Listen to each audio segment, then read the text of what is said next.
the madness. The people is giving the damage. They turn into animal savage. Serranos and hippos and mammoths. The hero is coming, I'm locked in. You know that I'm winning, I'm top 10.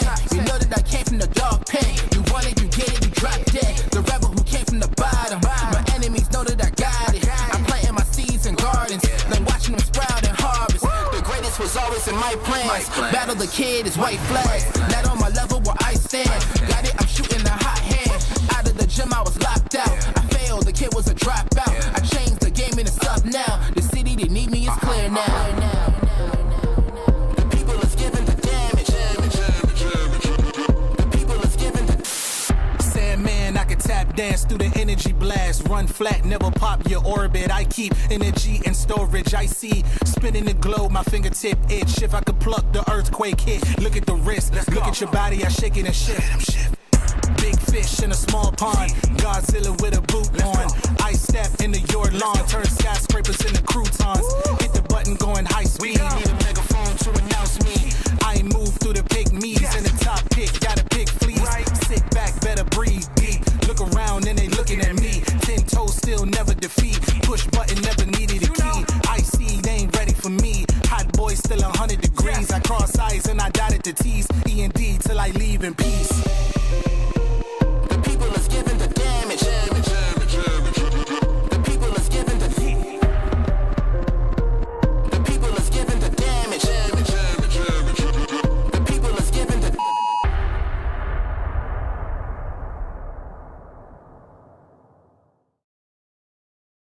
I give it all that I got will never stop. I give it all, straight to the top, will never stop. I give it all that I have, I let it be, 'cause nobody's better than me. What do you see? Give it all. Yeah, all that I got, I give it everything.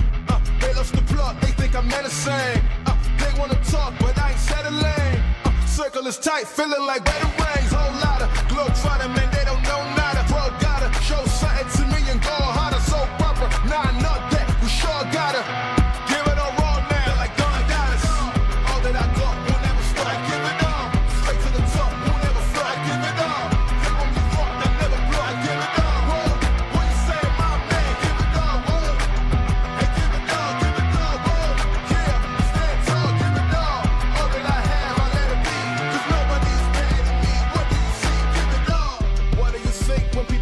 Me, 100 degrees tougher than Booker T. Couldn't agree more, but could it be? I think higher than them all, truthfully.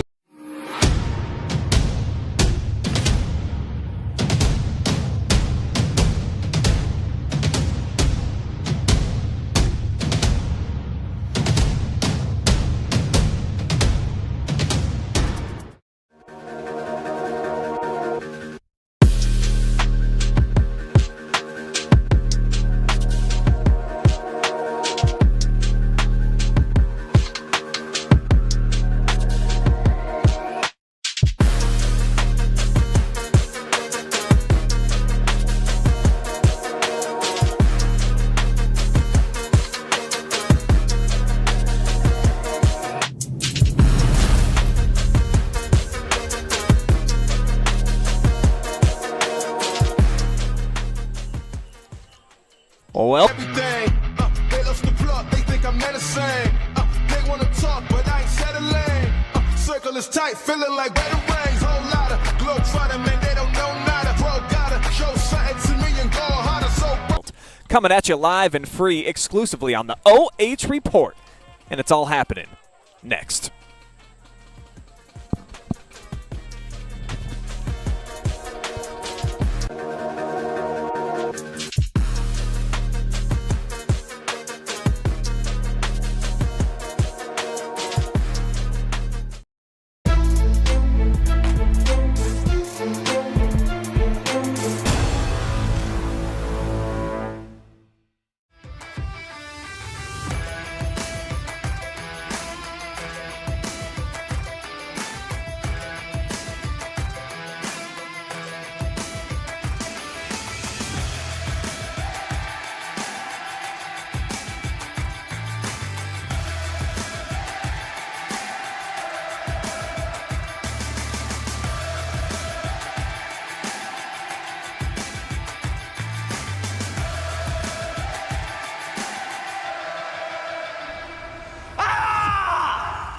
Are you looking for a solid career, job security, great pay, and rapid advancement? An important role with a global leader that invests in state-of-the-art technology, develops world-class solutions, and is committed to a cleaner tomorrow? Yeah, we have just what you're looking for.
Take a look at all the action from Friday Night Football right here in North Central Ohio with great analysis, highlights, coach interviews, and so much more every single Friday night right here on the OH Report.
Good evening, everybody, and welcome inside of the 89 Homes pre-game show. I am Brian Skowronski, joined by the great Effie James for an awesome Week 2 matchup between a pair of very successful Division 7 programs. The last 3 regular season meetings between these two teams have really been nail-biters coming down to the wire, Effie, and I think we expect nothing less between these two local small school giants tonight. Yeah, it's great to get an early game with a lot of implications. You know what I mean? It's really nice as a coach to see where your team is early.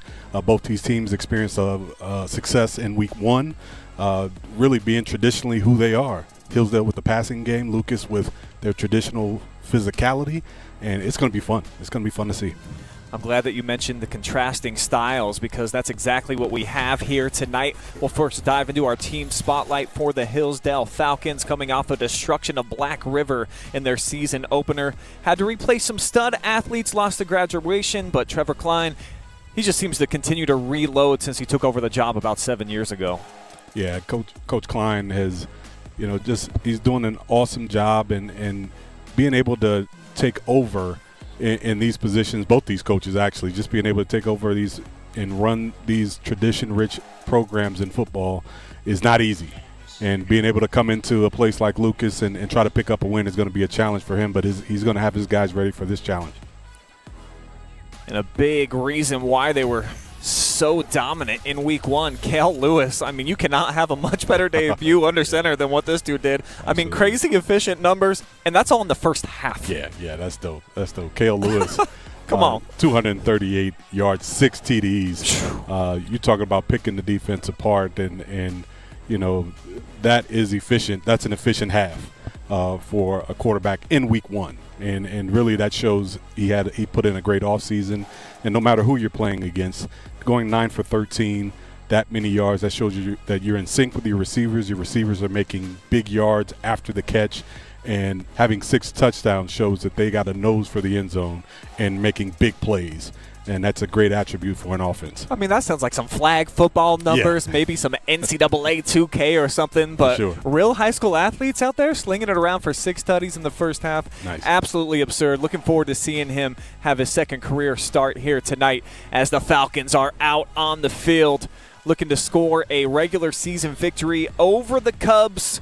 They were able to do it last year at home, 21-17, before Lucas got revenge when they got into the postseason. Speaking of Lucas, the Cubs also coming off of a big win in week one, and that with a first-year head coach who's been around the program for a long time, but Scott Spittler retiring after 15 years. Jimmy Sweat takes over. They go on the road. Anybody, anytime, any place, anywhere, Effie, they get a win in Pennsylvania. We'll tell you more about the Cubs and what they did in week one after we honor America, the playing of our national anthem.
Shout out to the Lucas Cubs marching band. Not a ton of them, Effie, but they always come out here. They show out. They got the sights and sounds. And we'll revisit now our team spotlight for Lucas. As mentioned, they had to drive about 5.5 hours on the bus in order to get a week one game, but that's been the mantra around here for many years now. They don't care where they got to go, Effie. They don't have a conference, no real home in terms of where they're playing their football games. Heck, I remember during the COVID year, they played all road games. They don't care as long as they can get them in. Right, and it's tough being such a powerhouse of a program in Division 7 because it's just tough. You can't. Teams aren't lining up to play you. Not even the big boys want to line up sometimes against the Cubs because of their tradition and because of their physicality. Teams just aren't in a rush to play against that style of football. But the Cubs bring something unique to high school football, and Coach Sweat, like you talked about, a new guy coming in, but he's been around the program, as you mentioned, with him taking over the program, and I've got some experience taking over for a legend in a program, and it's really a unique situation because you've been sitting in that chair next to him, but when you slip over to that one chair, it seems close, but when you slip over to that chair, it is the weight of responsibility, and this first home game is going to be huge. After those first couple plays, after he makes those first couple decisions, he'll slide right in, and it'll be just like being football. it's regular football after that. But it's a little pressure on Coach Sweat tonight to have a good outing here in his first home game. Well, one dude we know that he can rely on. How about Dan Hockensmith? He's just a two-way game wrecker. He's a menace on the defensive front. We knew that from last year. Very physical ball carrier as well. Ended up in the end zone 3 times last week at Smethport. So this is a guy, number 30, that you know, no matter where he's at on the football field, he's an impact performer. Yeah, and, it seems like no matter what year, no matter what the number, or they always have a guy like 30. You know what I mean? No, the numbers might change, but they always look like him. They're tough like him. They can play both sides of the ball, and he fits the mold of a Cub running back, linebacker type of kid who's going to get those tough yards, who's going to make the difference on offense and defense. Lucas will get the football first as we are officially underway from Bob Wine Field. It's kind of a short kick, and it's muffed here initially, but Lucas will have the football still at the 23-yard line to start things off. Effie and I first will tell you how we think both of these teams will get it done here tonight in our keys to victory. And Effie, first for Lucas, just do what you do. Be physical. Right. This is your home turf. You're kind of known for that hard-nosed style of football. If they do that, they should be successful tonight. Absolutely. And for me, it's about just ball security. And, Hillsdale has got a huge offensive attack. You don't want to give them more opportunities. So take care of the football and do what you do, like you said, offensively. First down, and it's Brady Giegold with the carry. Had 14 of those last week. Went for almost 120 yards and a touchdown in the victory for the Cubs. Just about a yard here, though, to start things off against this Hillsdale defense. Had a lot of success against Black River last week. See if they can continue that trend here tonight. Double wing offense, the style not changing at all here for Lucas, despite Scott Spittler now watching from the bleachers. And we'll get our first flag of the game. It's interesting sometimes when you get a new coach, people feel like, well, this is an opportunity for a little bit of change and things like that, but not for these Cubs. Sure. Things they're gonna line up the same. They have the same formations, and looks like they have the same play calls and the same success. Bobby Grover now in his senior season. He is the starting quarterback, 5'7", 135 pounds. But he's got the pedigree, of course. He's got the last name. A ton of Grovers have come through this program and played very well. And he did as well on the road last week. Only missed one pass and over 100 yards. So that's all Lucas really needs, is just to mix it up a little bit. Right. Show that they can put it up through the air as they get the first down here on the ground. Right. And the Cubs are going to be content with pounding it, being physical in between the guards, and really forcing the Falcons to bring more guys into the box. And what they'll do ultimately is run something outside to try to spread them to the outside. And once they get them committed to the inside, they'll have the speed and athleticism to get to the outside, and then they'll get them off balance. But right now, it's just been ground and pound inside the guards here these first few plays. Toss play near side. Blocking formulating. There it is. And a nice run. That'll go for a first down. And that's Tim Daly, the junior back. So Lucas off to a nice start here. Yeah, and there's the change, Brian. We talked about them. The first few plays was inside the guards, just straight dive, not even any pulls by the interior lineman. That time it's just a basic stretch play by the outside wing, really forcing the Falcons. As soon as you start to commit to the inside, they run something to the perimeter to keep you off balance. Their second first down of the night. Nothing doing, though, this time. Hillsdale blows it up in the backfield. About 3 different Falcons in there on the tackle, including Jake Haven.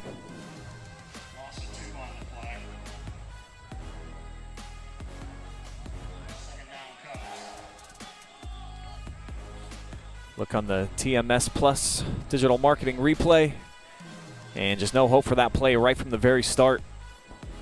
You know, it's going to be important that the interior linemen for the Falcons are able to hold up, because if they can hold up without having to bring extra linemen and safeties into the box, then that allows their linebackers to scrape over the top.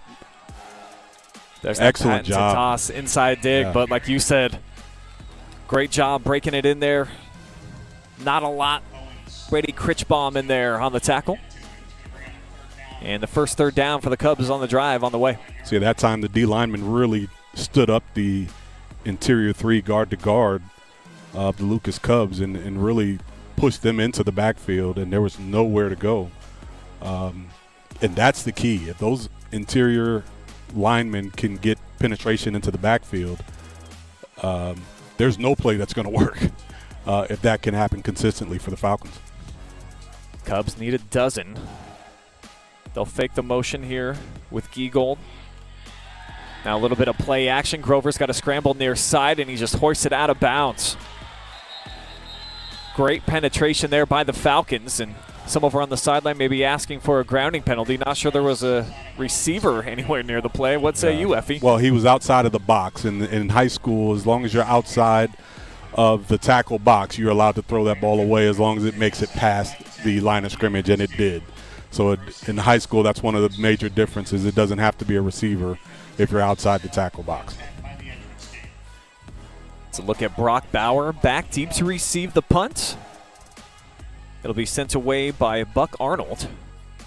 Standing at his own 30, that's where he takes the snap. And it's a spiraling punt, takes a hop at the 20. And with the head of steam, here he comes. Bauer with the spin. And then it gets planted right about the 28. So our first opportunity to see Kael Lewis in this high-flying Hillsdale offense, who was not stopped last week in that first half against Black River. 6 touchdown passes for this kid. Wow. He was up for our Friday night phenom, and last I checked, he was getting a ton of votes, so he just might win it here tonight. You'll have to tune in live and free. Friday Night Pigskin, 11:30 p.m. tonight, a recap of all the games throughout North Central Ohio. And from what I hear, you got to tune in early for a brand new intro. Oh, buddy, had so much fun filming that. So much fun. The kids did too. A lot of dance parties. Set off a couple of fire alarms with the smoke machine. So we got our money's worth. Not much there on the first down handoff. This is Owen Sloan. Now in his junior season, 180-pounder.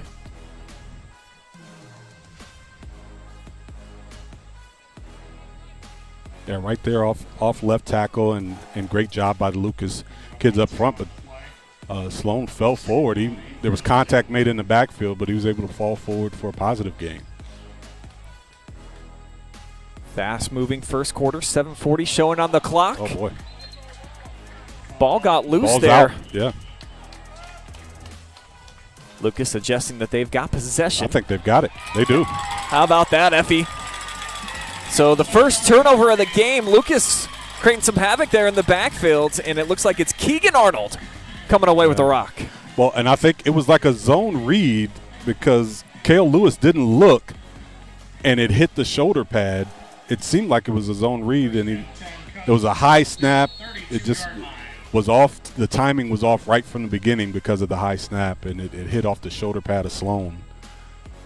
Unfortunate, but it sets up the Cubs deep in Falcon territory.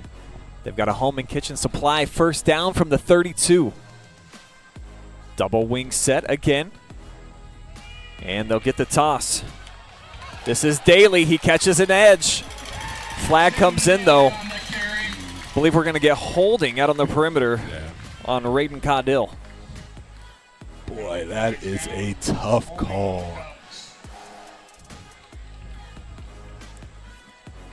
You see it just barely there at the bottom of your screen.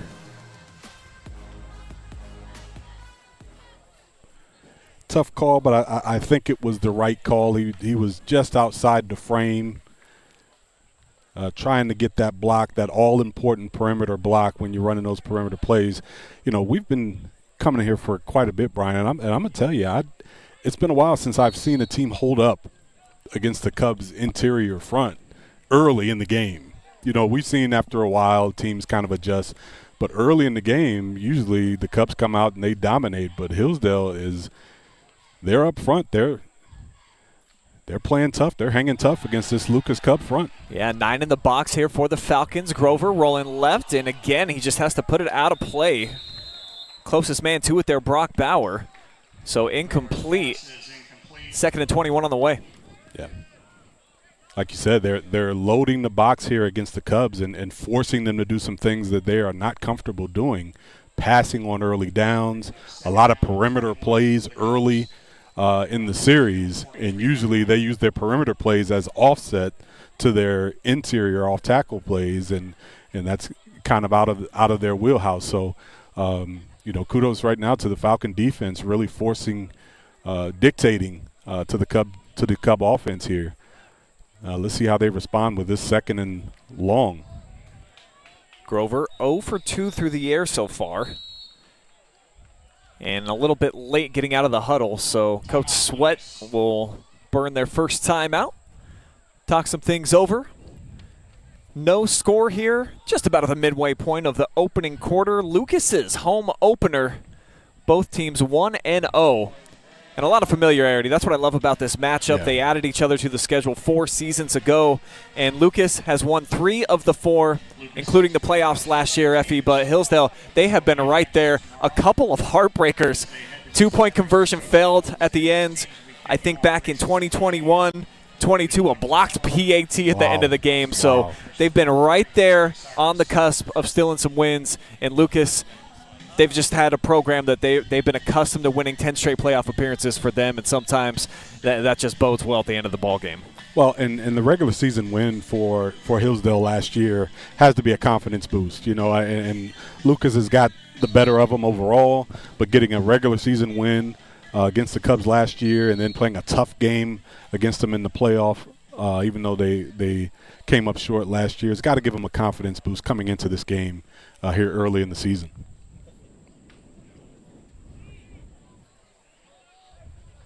Out of the timeout from the 43. Falcons put everybody in the box this time. Turn inside, give, spinning his way is Daly right into the teeth of the defense. But he's able to push forward to about the 42-yard line. 3rd down and long, though, coming up. Well, and this is a position that the Cubs just don't want to be in with their quarterback Grover, who hasn't had a whole lot of success passing the football, but now you're in a obvious passing situation, and Hillsdale knows it. So right now they're going to bring a big rush, and they're able to play with 2 safeties deep. Grover again to his left. He'll have to go cross-body if he throws it. Instead he tucks it, and he's going to get slung down behind the line of scrimmage. So nowhere to go for Bobby Grover. And now decision time for Coach Sweat at kind of a weird place on the field, but it's going to be 4th and 17. So they'll probably just try to punt it away, though. But from the 38, that's a tough call. Yeah, and to be honest, I think I kind of like the call only because you get a chance to pin this team in. You know, Hillsdale's as they've shown, they've got some offensive firepower. So give them a long field to work with. Potentially try to pin them inside the 10-yard line if you can get a good punt here. It's going to take a hop at the 12 and roll. Nice job. Wow. Nice job. Touchdown by Caudill. Absolutely the right decision here. Another look. We don't show a ton of replay punts, but if it's going to be this fantastic, it's not exactly coffin corner, but had the perfect touch there, Effie, for it to come to a complete stop inside the 3-yard line. Yeah, Coach Sweat not happy, I'm sure, with that offensive possession, but you know that's probably the best case scenario to end that offensive series is a good punt, pin the offense inside the 3-yard line.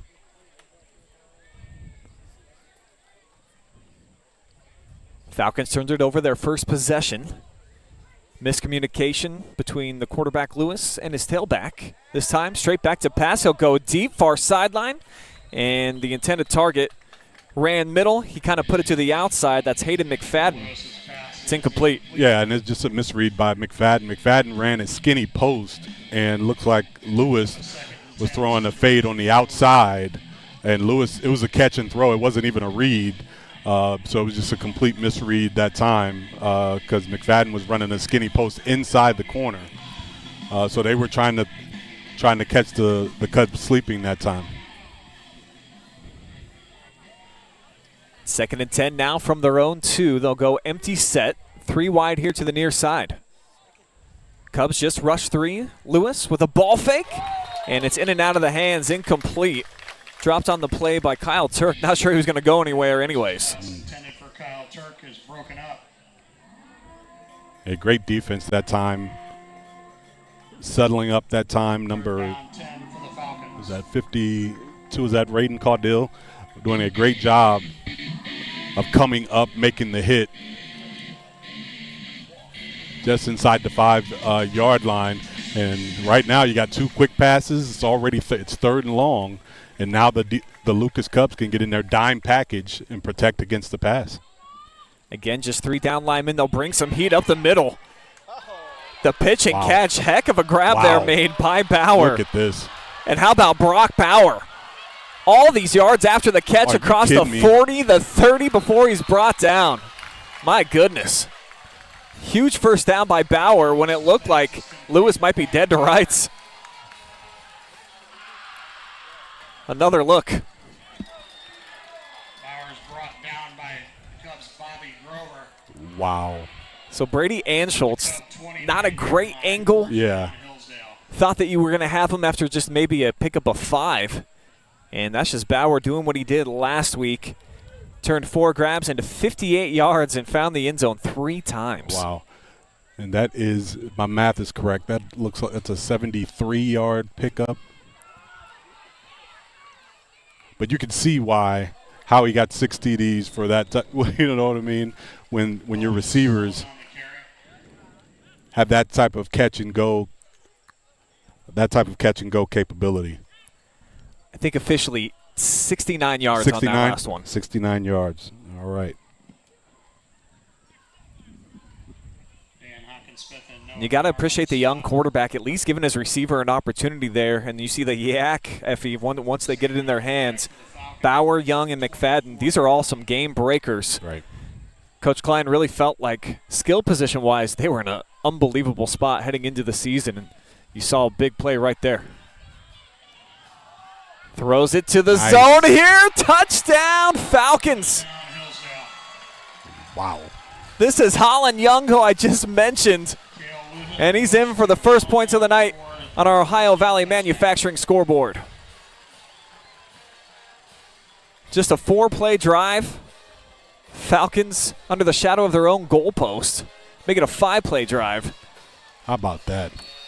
Post right behind the safety, and you know, for the Falcons. when you talk about a big play offense, you know, they've got receivers that are looking to make big plays. They've got a quarterback that is not afraid to throw the ball downfield. And you got linemen that protect. And we got a penalty here. Looks like it's going to be on the Cubs. So that's going to be a good point after. But this Falcons team, my goodness, they are not afraid. They are not afraid to air this thing out.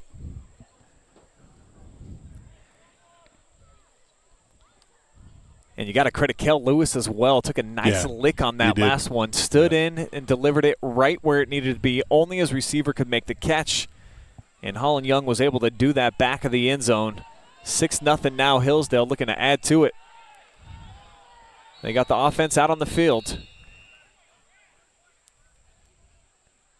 Coach Sweat, I don't think, was prepared for it. Still had his PAT block squad out there. They're going to go for 2 here. Okay. I'll just dial up that last throw by Kael one more time and show you just the guts and moxie this kid had. Right. The pressure comes off the edge. It's unblocked, Effie. He stands in there, Yeah. gets crushed right in the ribs, and just drops a dime right in the bucket.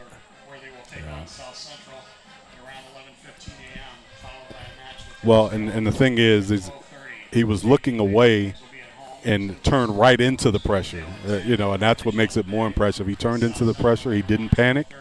He knew he had his guy, and he threw that thing with all arm off his back foot and a strike.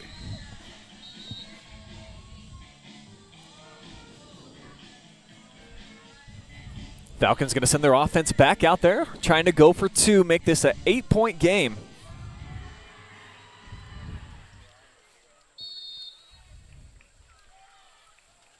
Lewis from the gun. Owen Sloan to his left. He'll toss it that way. Here's Sloan. He'll burst in there for the 2-point conversion. 8-0 Hillsdale. 3:27 to go here in the opening frame, but a flag down on the turf. Looks like we got a hold here on the Falcons. Yeah. Holding on Hillsdale. So we'll take the points off the board. Now they're going to come back and kick it. We Here's will get an extra point here at some point. Well, eventually. There's a look at the penalty. So like Effie said, now they're just going to elect to try to tack on the one. To attempt the point after for the Falcons. And this is not a gimme. This is a pretty good. A.J. Brown with the kick, and it's wide left, no good. So 3:27 to go, opening and another frame. flag. And hold the phone. That one's on the sideline, though. I think the coach is. I think that one's on the coach. Cubs 0. So we'll keep the action here. Yeah, Coach Klein is he's not happy. Well, he thought he had one, then he thought he had two, and then, like you mentioned, no gimme in the kicking game here at the high school ranks. Well, he is absolutely furious at the official, and the official threw the flag right at him. He's going to get himself. He's going to earn an unsportsmanlike penalty here that I think they're going to assess on the kickoff. Look at that mustache down there, Effie. That look is coming back, baby. It's in full force. I see. It is. Let's take one more look at that touchdown pass. This was a thing of beauty, folks. Yeah. And that is a dime. I mean, that's right on the upfield shoulder. The receiver never broke stride. That is a dime. Beautiful pass. Holland Young as well, able to make the separation. Got to give some love to the wideout running the pattern, getting behind the defense. Well, as a quarterback, I always say that's your job. You just we put it where it belongs. All you got to do is put your hands out.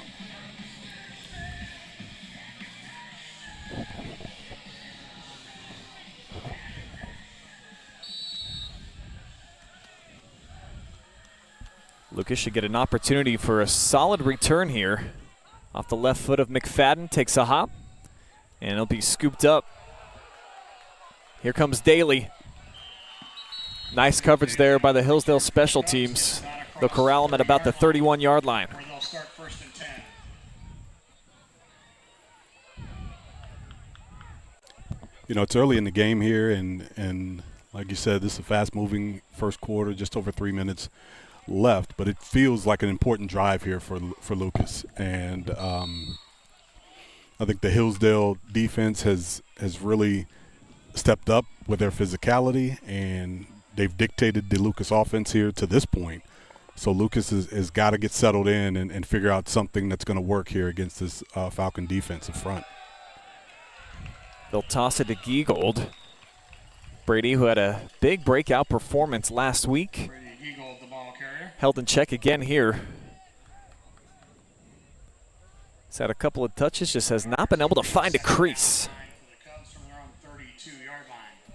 Yeah, it's tough. It's tough sledding inside the guards tonight for the Cubs.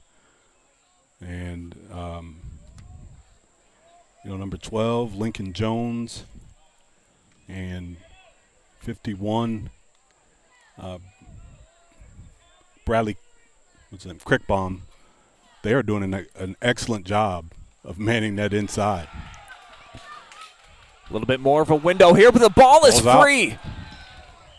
Way to Giegold the ball carrier. Giegold lost it. Falcons were all around, but it looks like the Cubs are able to dive on top of it to secure the possession.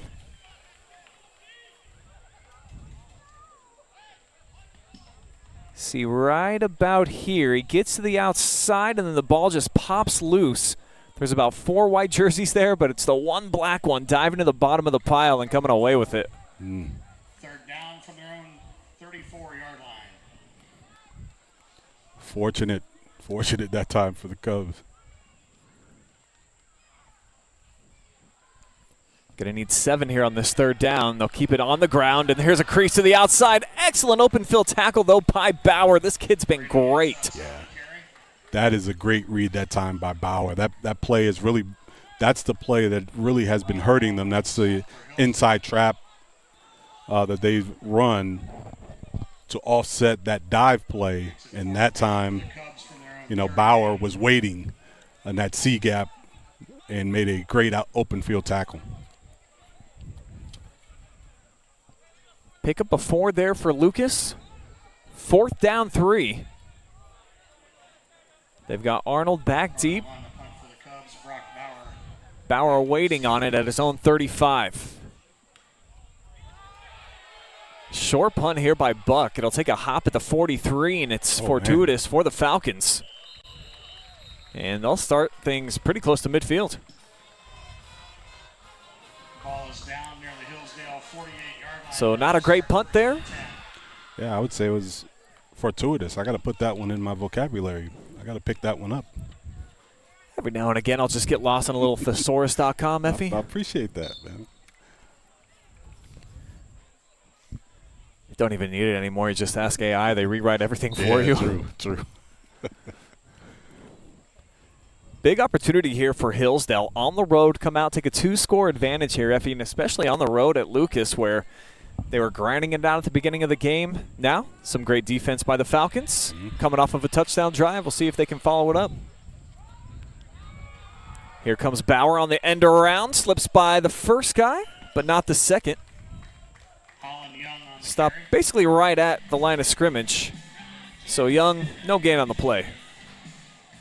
Yeah, great job of staying home that time by the backside of the Cub defense. A little misdirection by the Falcons that time. Great job of being disciplined. 1-yard pickup by Young.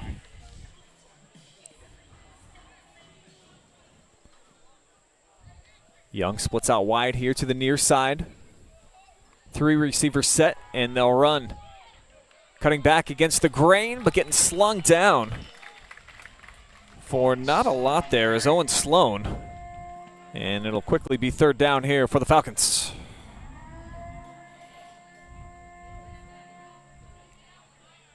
Great job of, sure tackling inside in the interior by the Lucas Cubs. This drive, they understand it's important. They've got to get a stop here as we close in on the end of the first quarter. Be great to get off the field here and force a 3 and out. Lewis doesn't take the snap, so that will take us to the end of the first. 6-0. Hillsdale with the football, and they lead.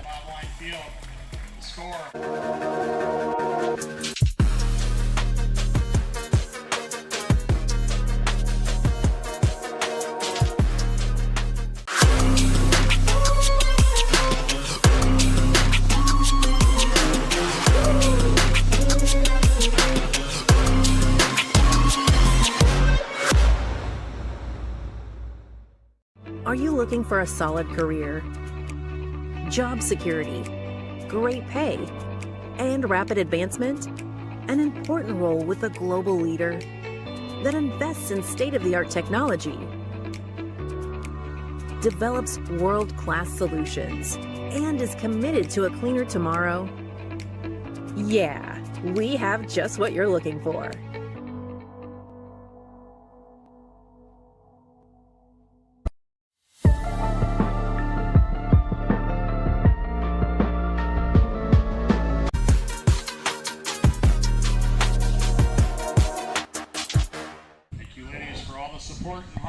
Welcome you back to Bob Wine Field, where it's a 3rd down 7 coming up here for the Hillsdale offense. Kael Lewis from the guns got a touchdown pass already. And this one underthrown. That was to Holland Young who caught the touchdown earlier. Didn't look like it got tipped. No, Kellen Lewis just short-armed that one. He just, like he didn't have it really, or it slipped out of his hands because it just didn't look good coming out of his hands. But in any event, it brings up 4th down.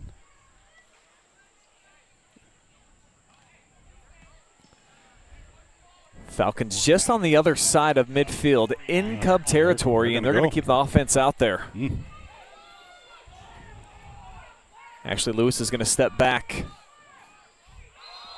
And we're going to get a false start here. Looked like Hayden McFadden broke a little bit early. And that makes the decision a little bit easier here for Coach Klein. And I think they were trying to draw him off sides here because both receivers on both sides actually went. And none of the interior linemen went. So I think they were just trying to draw him off sides that time to get a little bit closer and actually go. But didn't work out. And the Cubs get a much-needed stop and force a punt. Grover back deep, standing at his own 12. And the punt comes out a little bit off the side of the foot here for McFadden. And caught dead at the 25. So Lucas, whose last couple of possessions have stalled, get it here, their first opportunity in the second quarter. And I think you kind of hit the nail on the head. We're accustomed to seeing Lucas, particularly at home, come out, dominate a little bit in the trenches early, make it a slugfest. And right now it's Hillsdale. They've been keeping up with that physicality. Right. They're forcing the action defensively, and we're just not accustomed to seeing Lucas that way. And right now they're counterpunching and going to some things that they don't want to do early. And they're going to have to figure out some things here. Right now they're trying to spread out this Lucas front. And they've got double tights here to try to give it a different look offensively, going to some perimeter runs. This is Hockensmith to the near side. And normally he's the dude that you give it to in between the tackles. He's able to break loose, though, for about 6. One of the best runs that we've seen from the Cubs offense so far tonight. Oh, but that's a nice changeup. And you know, sometimes as a coach you can get in your own head and say, no, we're going to do what we do and do what we do. Well, you know, it's been like, you know, what is this, maybe the 4th series or so, and, you know, you've got to change up. You know, Hillsdale came in with a great game plan to stop in between the guards. So you've got to be willing to change things up, especially on the early downs. And that was a great pickup there of 6 yards on 1st down. Toss opposite way, though. Flag comes in. Big hole right now. Tim Daly burst through, but I think it's all coming back. Yeah. Run out of bounds in Falcon territory. Penalty flags down. And that's too bad if that's on the Cubs. This is my absolute favorite play that they run with the pitch and the quarterback leads up through the hole. They execute it so well, but it looks like it's going to be coming back. Run it back one more time. It looked like the freshman, perhaps. Wyatt Kinsel, number 70, blocking the back. That's where the flag comes down at. Call is holding on the Cubs. So that'll wipe out the most explosive play that we've seen from the Lucas offense so far tonight. Yeah.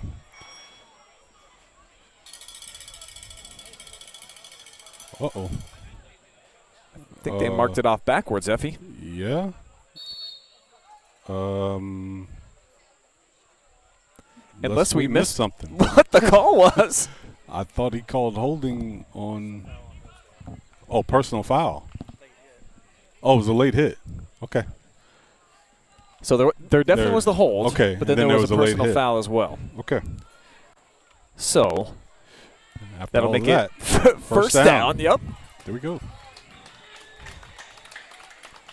Nice burst this time. This is Giegold.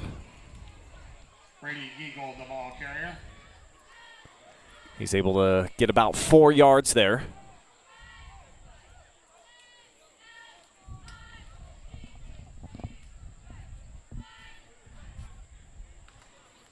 We've had low-scoring affairs when Lucas and Hillsdale have gotten together in the regular season. Last year, 21 by Hillsdale, so far the most that we've had in any of the meetings. As we'll get this toss opposite way, and Schultz. And a nice run for a pickup of 7 and another Lucas Cub first down. Takes it around left end for a Cub first down. Absolutely. Nice run again on the outside, and the Cubs doing an excellent job now of mixing it up. Outside, inside runs. Really now, instead of, we talked about how the Falcons were dictating the Cub offense. Well, right now the Cubs have them off balance defensively. They don't know where they're going to get a power off tackle, a sweep to the outside. Right now the Cubs have them a little bit on their heels, and that is a great adjustment by Coach Sweat and his staff. Hockensmith, the deep back. He'll get the call left side. Spins his way out of trouble at first, but the second wave comes for the Falcons. And they'll limit him to maybe a gain of 1.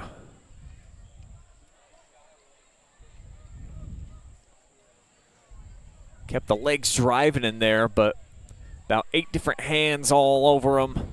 Drag him down to the turf. Second down 9 on the way for Lucas. Right at midfield.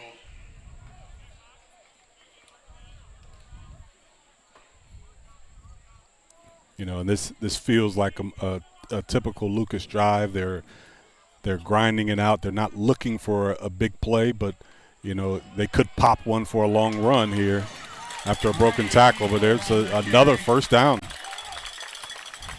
This is Giegold. Second first down carry for him on this drive.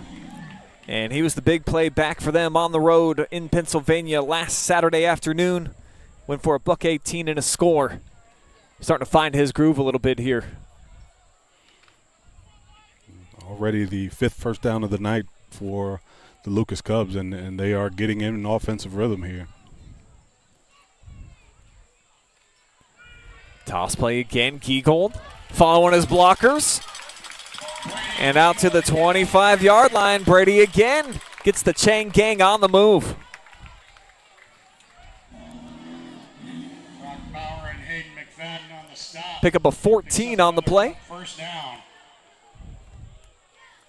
And this is the Lucas Cubs RPO that we've gotten to know over the years. Right, and it's the success right now is really off tackle, and they have spent a lot of time with the perimeter runs, off tackle, left side or right side. Seems to be getting a lot of success.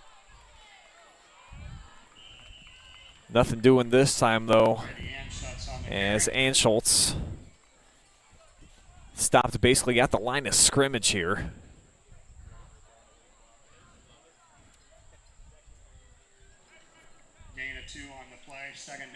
Actually was able to dive forward, pick up about 2.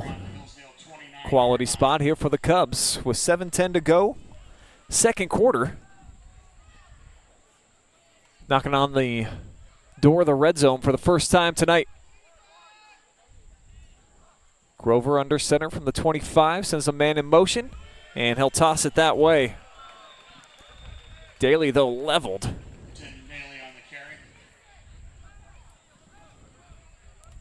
Nice pursuit that time by the Falcons. Jesse Trevathan. Submarine went down low and caught a chunk of the ankle.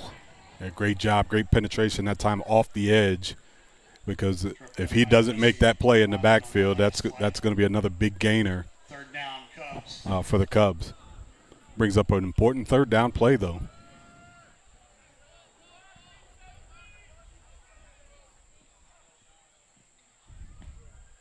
Hockensmith, the lead blocker, trying to set the edge.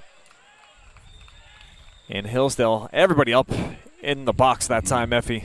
Yeah, and I think right now for Hillsdale, you see a lot of guys, you know, sucking wind, that those outside runs, the inside runs, really starting to get to them, but they're committing more guys to the box in order to try to stop this inside, this rushing attack of the Cubs.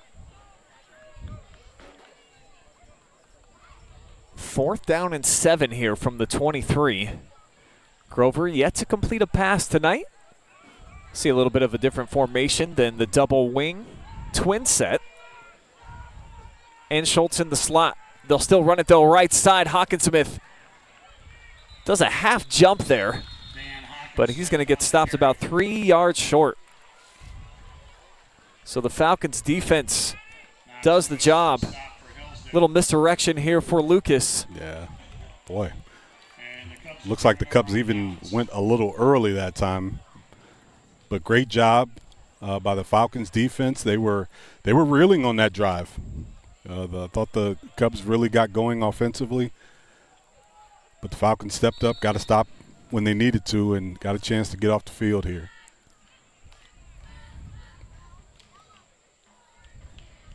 $80 yards of greenery in between Lewis, the offense, and the end zone. Sloan to his right hip. 2 receivers each side. Quick pitch and catch. Nice saucy move there by Holland Young. And he's got a first down here to open things up. Pass is complete to Holland Young. Nice toss and catch outside on the bubble screen. And again, the no-read pass to get your quarterback a completion. And, you know, again, these receivers are able to get those yards after the catch. That's just as good as a pitch sweep with a quarterback like Lewis. You know, that's an easy completion for him, and it moves the chains. Lewis wants it all here. He's got a my. man. It's in and out of the hands. On the money with the throw. But Kyle Turk just couldn't squeeze it. Oh, we've got a flag in the backfield. Kael Lewis's pass intended for Kyle Turk is incomplete. Another look at this just dot on the run. Wow. That's a perfect ball. Wow. Right on the money.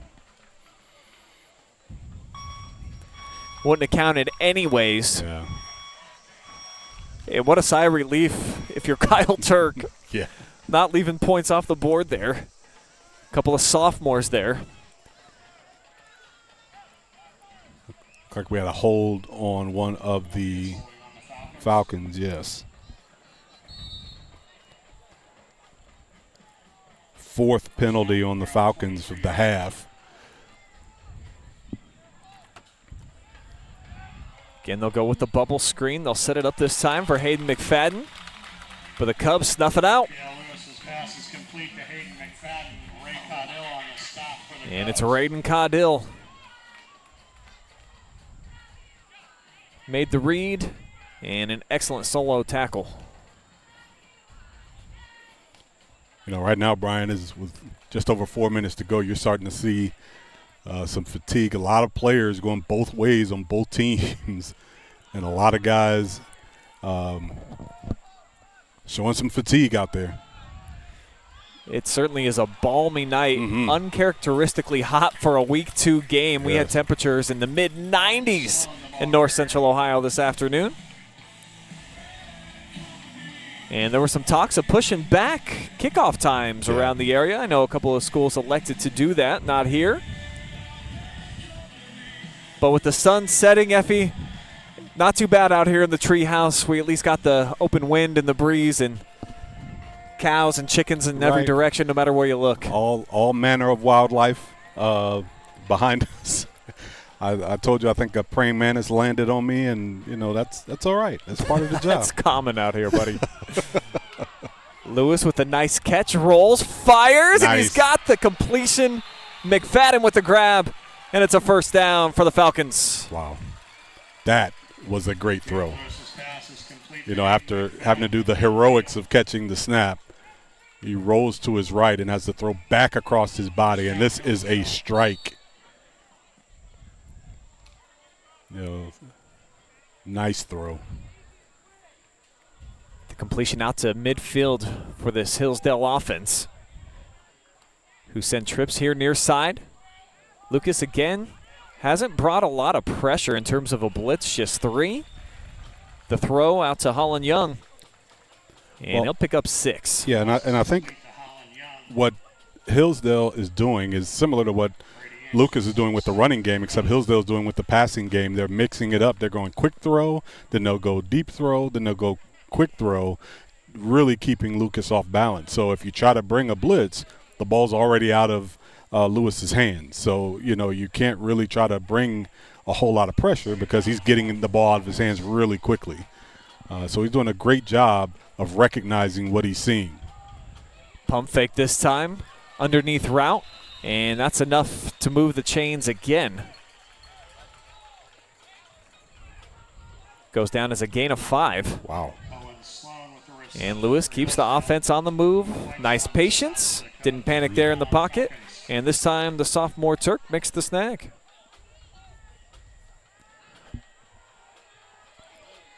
Or excuse me, that was Sloan, I think, with the catch on the last throw. It was Owen Sloan.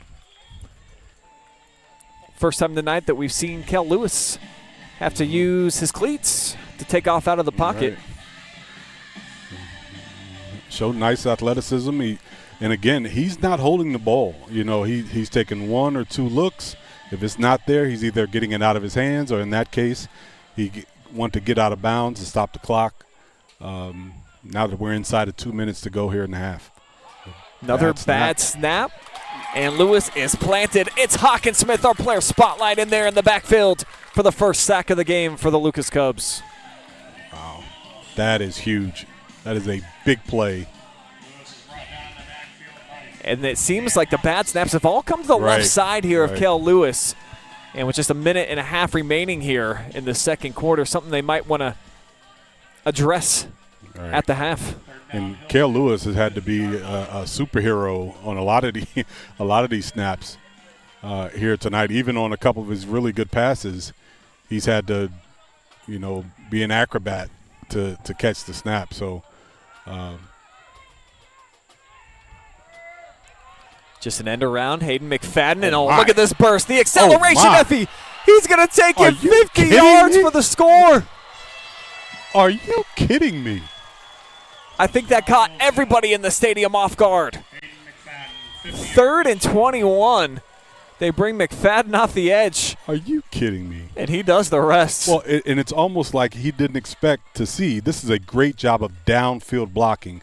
Look at the receivers blocking downfield, and then all of a sudden it's like everybody thought he was going to like slow down, and he didn't. Second touchdown of the season for McFadden. Caught one a week ago. Wow. And now with the differential being 12-0, I think Coach Klein's going to burn a timeout and set up a 2-point attempt. He had Lewis over on the sideline with no lid on. Timeout, Hillsdale. So while they talk things over, show you that awesome run one more time. Wow. And McFadden, just such a great job of seeing the hole open and just accelerate right here. Boom. Right past everybody. Almost looked like one of those situations where you're cruising, you've got a fifth gear, nobody else does. Right, exactly. It's like, wait a minute. It's like nobody sees me, and then he hits it, and nobody could catch him. By then it was too late. Right. Want to give a shout out to everybody commenting right now on our Facebook and our YouTube. Say hi to Brad Howe, cheering on the Lucas Cubs out there, as is Sandra Roush. Cheryl Taylor just says, let's go. Cheering on everybody. My boy Raphael says, I don't think the Cubs can match Hillsdale offensively tonight. We will see. Jack Fickus tuning in. Says, let's go, boys. He got moved into college this past weekend. Debbie Hammond cheering on the Cubs. Laura says, go Devils. Thanks for the comment, Laura. I know we got Carrie out there on a live stream tonight. So maybe you just got to flip down a channel or two. You'll find them. We'll keep you here, though, as well. 2-point attempt. Lewis, and he overshot everything. I think he saw the flag girl and was just taking target aim. Take one more look. You see the girl off in the distance getting a little practice. That was the closest intended target, I think, here. Right. Well, and I think he may have thought that the route was going to be a little bit higher. I don't think it was going to be that high, no matter where he went. But you know, this Hillsdale offense, you talk about big play capability. My goodness. You know, and as Lucas looks like they've, you know, found something that works offensively.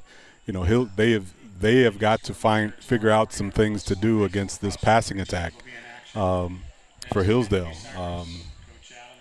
We'll see our keys to victory, Effie, for the Falcons. Didn't share these with you folks earlier, and see how we're doing so far. So for me, a little bit of a mixed bag. I felt like they would have to run it a little bit in order to open things up with the passing attack, which was so efficient last week. So far, I'm wrong. They're just throwing little right. quick pitches and catches, and they're Right. turning that into the running game. Absolutely.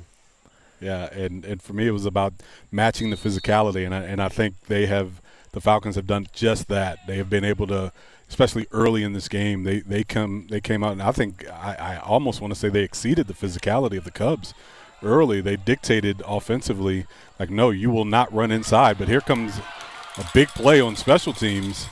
It's going to put the Cubs in good field position. Flag does come in, but for right now, Will Weitzel, he had two hands on the football to start, looked like a fullback going through the hole, and then all of a sudden he's like, oh, no one touched me yet. Nice. Check out this little burst here. Cut it to the outside, but will it stand? I think the infraction is going to be against Lucas. And will wipe out the return, which is a bummer for them. Wow. Because with just 41 seconds left, we haven't seen Grover complete a pass just yet. Right. Makes the field look awful long. Yes, it does. Yeah, and we talked about how Hillsdale is just early in the game. You know, that last drive, Lucas looked like they had found something, but, you know, overall in this half, Hillsdale has done a great job of just exceeding the physicality of the Cubs and forcing them to do things that they don't necessarily want to do. But, that flag kind of takes away an opportunity. Let's see what the Cubs do here to end the half. On first down, toss play coming near side. Giegold, and he gets tripped up after a pickup of 4. Cubs don't have to run another play if they don't want to, but they're quickly up to the line of scrimmage. Grover gets him set, and again, same play, Giegold, and drop down 2 yards shy of what they need to get the chain gang on the move. So Coach Sweat will allow the last few seconds to run off the clock, as that will take us into the halftime break. Hillsdale with a 12-point advantage. And a cool split graphic for us. How about it? Nice. We still got plenty more coming up here live and free tonight, folks. We will have the halftime bands, performances by each of them. Effie and I will come back. We'll share our analysis. We'll have some stats, give you some scores from around the area, and the second half, of course, as well. You're enjoying live and free high school football exclusively on the OH Report.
Are you looking for a solid career, job security, great pay, and rapid advancement? An important role with a global leader that invests in state-of-the-art technology, develops world-class solutions, and is committed to a cleaner tomorrow? Yeah, we have just what you're looking for.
Take a look at all the action from Friday Night Football right here in North Central Ohio with great analysis, highlights, coach interviews, and so much more every single Friday night right here on the OH Report.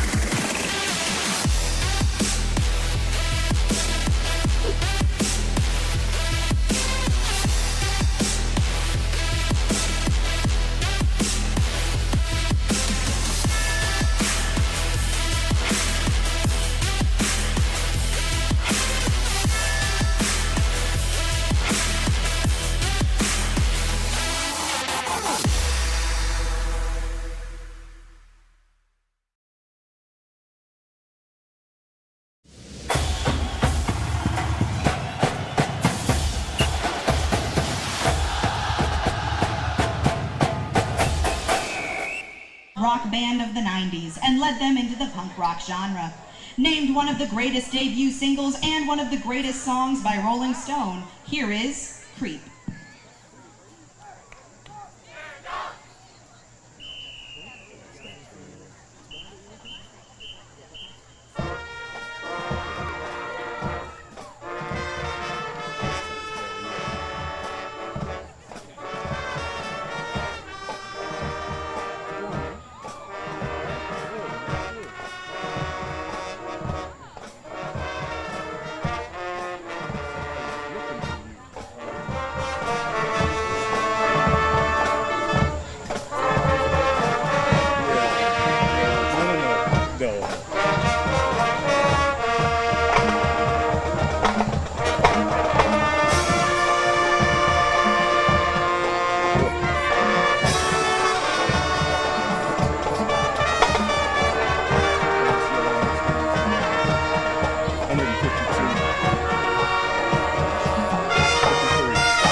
That last song featured our incredible color guard and a solo from Michaela Schwendeman. For our final song, we will bring you a staple song of the 90s. This song propelled Nirvana's album Nevermind to the top of several album charts, and the event is often marked as the point where grunge entered the mainstream.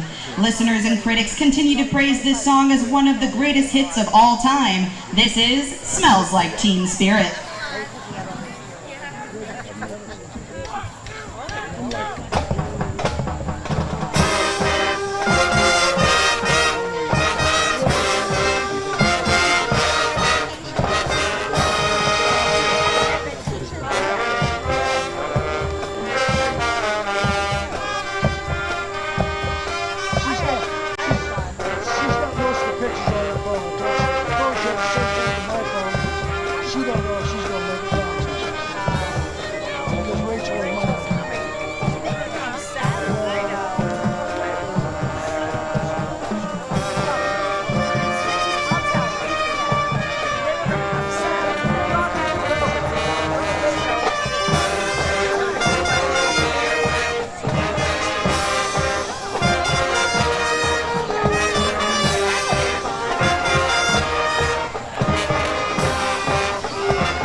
Ladies and gentlemen, this has been the 2024 Hillsdale Falcon Marching Band.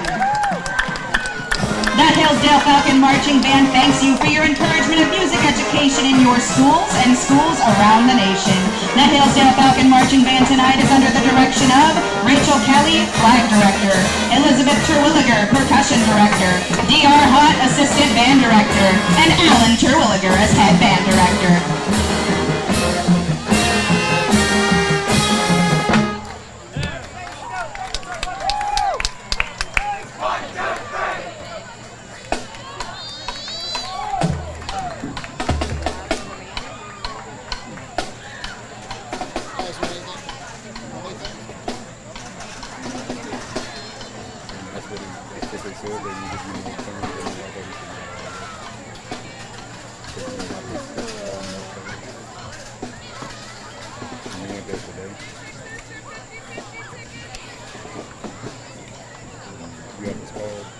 Send me his contact.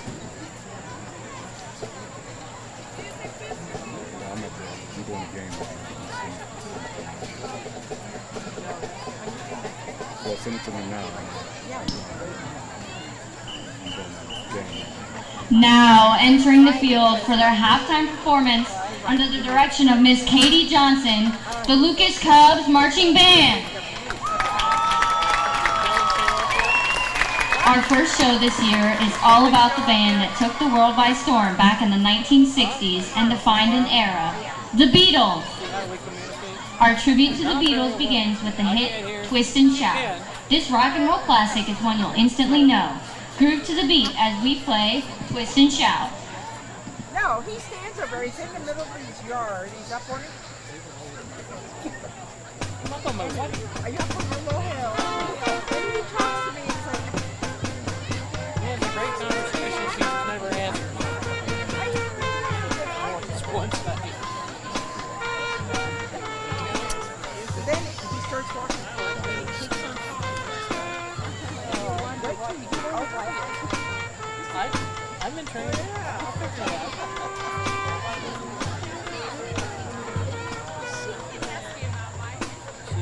All them drills over there, I wouldn't allowed to go out the back door. I'd stay in the house. I was in the house for 12 hours. Finally, about 3 o'clock, I shut it down.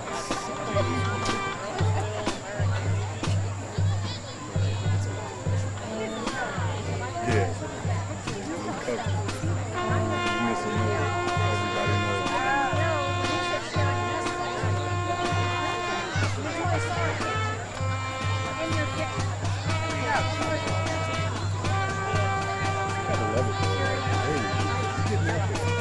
They could easily play the national anthem over the tape, but we play.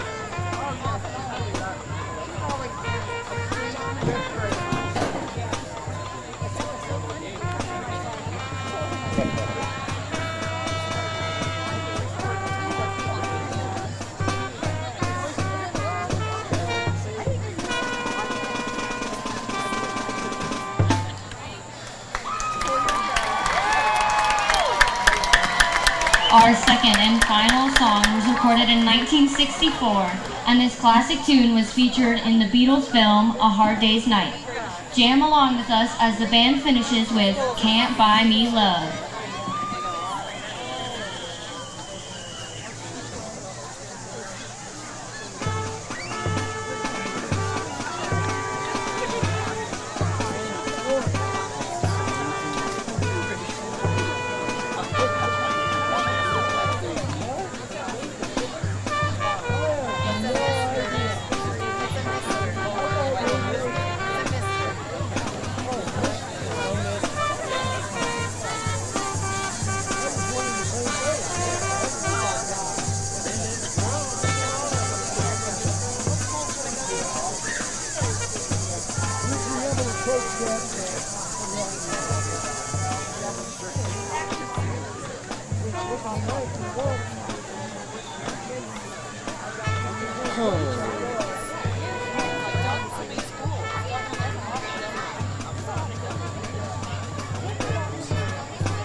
And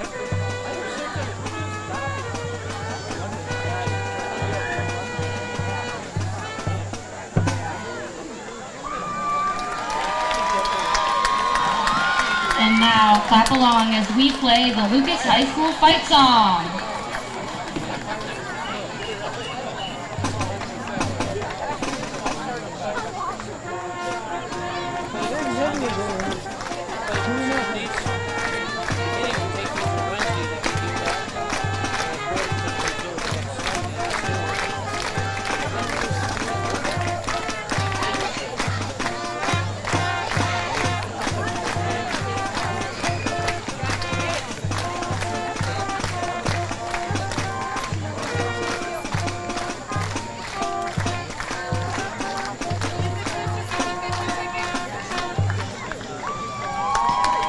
The Lucas Cubs Marching Band would like to thank you for your continued support of our music program. Our students work extremely hard and they are proud to share their music with you. Thank you to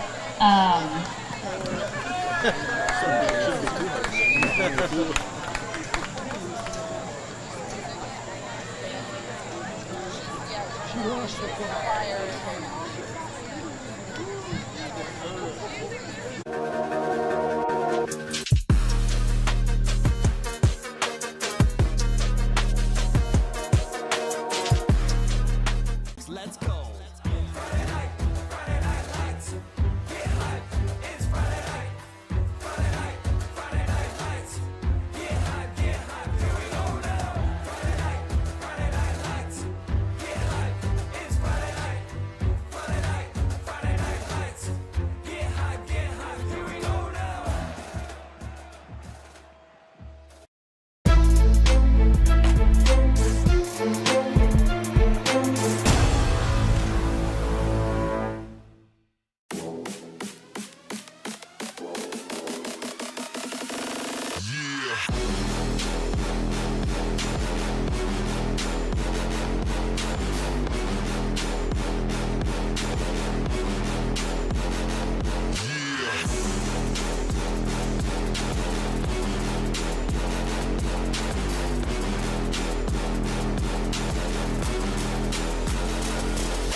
Are you looking for a solid career, job security, great pay, and rapid advancement?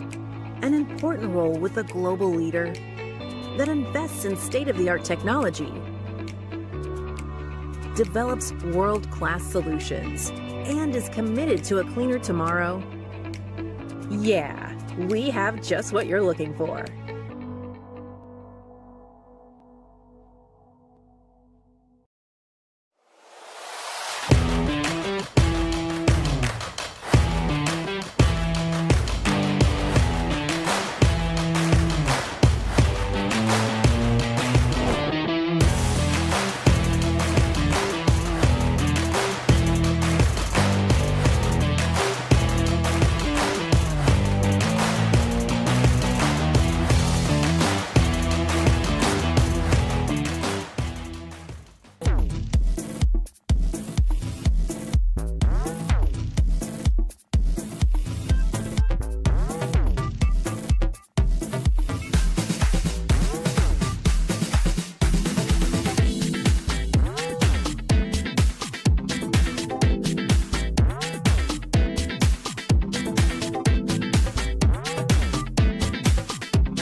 Take a look at all the action from Friday Night Football right here in North Central Ohio with great analysis, highlights, coach interviews, and so much more every single Friday night right here on the OH Report.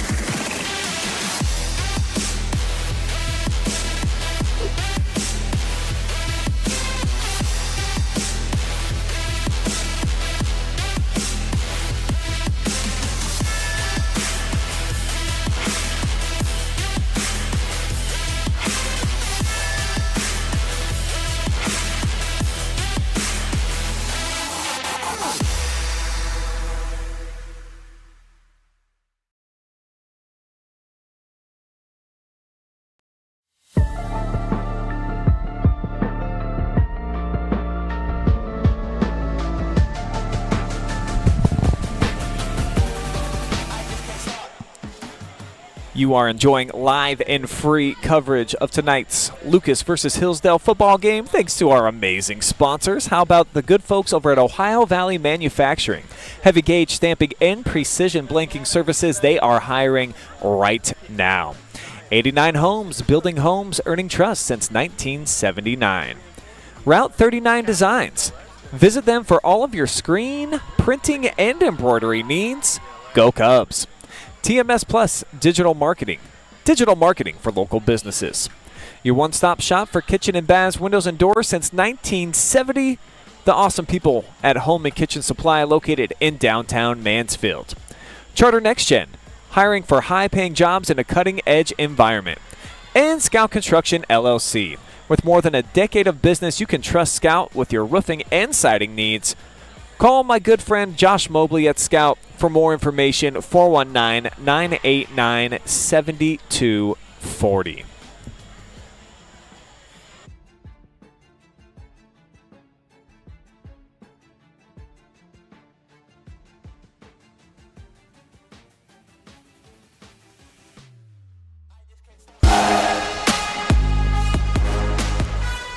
It's halftime here at Bob Wine Field. 24 minutes off the clock, and it is 12-0 so far in favor of the road team, the Hillsdale Falcons. I'm Brian Skowronski, joined by Effie James tonight. Two small school powers in Division 7, Region 25, that have met each of the last 3 years in the regular season. All have come down to the wire. But so far in this game here tonight, it's been the Hillsdale Falcons, behind that gentleman right there, sophomore quarterback Kael Lewis, and a very staunch defense that are trying to make this not a nail-biter by the end so far, Effie. Right, and Kael Lewis, I think his arm has really been the difference in this game, and the ability of his receivers to get open and make big plays, turn, short gains into big gains for him. And this offense, along with the defense really dictating and being physical up front, has made all the difference in this game. So Hillsdale has come into Lucas, which is traditionally a tough place to play. Certainly. And had their way so far here in the first half. They haven't played a perfect game. They've had a turnover, and they haven't done everything right, but they have really played well here in this first half. They've got some awesome playmakers. There's Holland Young right there. He's got a touchdown grab tonight. The most surprising play that we've seen throughout the entire course of the evening, though, Hayden McFadden with the 50-yard touchdown run just before the half there on a 3rd down and a mile. Took everybody off guard, Effie, and that's been a big difference right here. A one-score game looks a whole lot different and feels that way versus 12-0. Right, and it's the big plays, and it seems like the big plays come after a couple where Lucas has made a big stop defensively, and all of a sudden, they come back, and Hillsdale makes a big play. Even on the touchdown throw that Lewis had, it was an unblocked man where it should have been a sack, but Lewis makes a great play and a great throw. So, and that run by McFadden, it was like, okay, somebody's going to tackle him. Somebody's going to tackle him. But no one ever did. He just found a crease and just went into another gear. So it has just been the big plays for Hillsdale. And to their credit, that's their game. That's who they are. So they haven't changed. They score. They're a high-octane offense, and that's who they've been tonight. Lucas Cubs making their way back out here onto the playing surface. After talking things over at the break, big crowd on hand as we expected here in the building tonight at Bob Wine. Cheerleaders been getting things going, also doubling and playing in the band as well. So we applaud what we're calling the Lucas 5 this year. The band members out there on an island a little bit, Effie. Yeah. That's a tough place to be in where you're the only one on your instrument. And Lord bless them, they did an awesome job there at the half. Respect it, man. Respect it. They could as we know well from sitting here, they've got an awesome sound system here in this stadium. They could easily just play the music for the halftime entertainment, and people would be entertained. But they have those young people get out and expose the work that they do in their band class, and they get out there and play, man. I respect it, man, no matter what. Take a look at the first half numbers presented by 89 Homes. And just 4 first downs for Hillsdale. They didn't need a ton because they had it going certainly in the passing game. Most of those rushing yards came on the one McFadden touchdown, so it's a little deceiving what they were able to do there. So 205 on one side, no completions yet for the Lucas offense, and held to just 80 yards. Right, and what stands out to me, like you said, the passing yards and 2 completions, and not even close to really a completion for Lucas. And the way this game is going, they're going to have to figure out a way to complete passes. I think I feel comfortable saying that because it doesn't look like Hillsdale's going to allow them to just run their way back into this football game. So they're going to have to figure out a way to complete, even if it's just short passes. They're going to have to figure out something here offensively to push the ball downfield. That will wrap up our 89 Homes halftime report as the second half now officially underway. And this is McFadden on the return, and we know that he is a burner. Finds a crease down the sideline. He gets a block. Here's Hayden McFadden into Cubs territory. Slung down inside the 10. Wow factor here to open up quarter 3. There's a flag, and I kind of felt there was. Of course. Every big play we've had, with the exception of the touchdown pass and the McFadden run, it felt like it was just too good to be true, right? Yeah. Let's see if we can catch anything here. That's boy. Tell you what.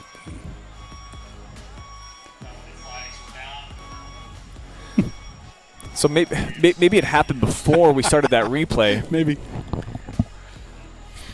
It just wasn't a whole ton to see right there. It will wipe out an unbelievable return, and so now they'll be 75 yards away from pay dirt instead of just 8. Well, I tell you what, McFadden is explosive. He is explosive. Yeah, that kid has been a treat to watch. First down, low snap. Lewis just elects to bite the bullet. We saw plenty of problems with that in the opening half, and still have not self-corrected. Wow. That one never even got off the turf. A slow roller back. And it's a big loss here for Hillsdale to open up this drive. Wow. And that's just so tough. And the snaps being, and as a quarterback, it's tough because you can't get into a rhythm because you don't know. You should be able to count on the snap being consistent, but then after you get a few bad ones, then you got to focus on the snap, and then you can't focus on what you should be focused on, which is, reading certain things. And, that one was rolled. It didn't even get off the ground. So that one was tough. So now they're in the hole here with a 2nd and long. Officially an 11-yard loss. Wow. So they're backed up now at their own 14-yard line. Buck Arnold down, I think with a cramp, was able to get up. And he walks off to the sideline, so they'll be without him for the second down play. It's on the ground, and to the outside goes Owen Sloan. He gets upended, got all the penalty yardage back and more.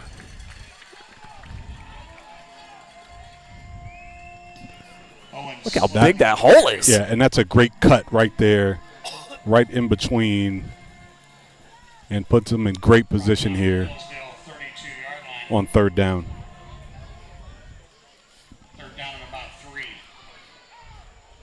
Pickup of roughly 18 yards on the gain. 3rd and manageable here for Lewis in the offense. Play action, wants it all, goes deep. Look at the explosion by McFadden. He almost got there. Boy, he's just got an extra gear you cannot teach. And I think that time Lewis left that one hanging a little bit too far to the inside. He didn't get a chance to step into it. That if he puts that thing on the outside shoulder, that is a walk-in touchdown for McFadden. He just left that one hanging a little bit too far to the inside. Wow. So Lewis, who through 4 quarters of action has 7 touchdown tosses already, was a fraction off of having another one right there. Interesting play call on 3rd and short here, especially after being in such a deep hole. Not a good punt, though, by McFadden. So a little chink in the armor here. But it takes a nice roll. Touchdown, 42-yard line. That's where it'll be a Home and Kitchen Supply first down for Bobby Grover And the Lucas offense, no trips into the red zone in the opening half. Very un-Lucas-like of them not to be able to march down the field and at least have some semblance of an overpowering drive, Effie. They were close on a couple of occasions, but credit Hillsdale, they've been loading the box and getting it done.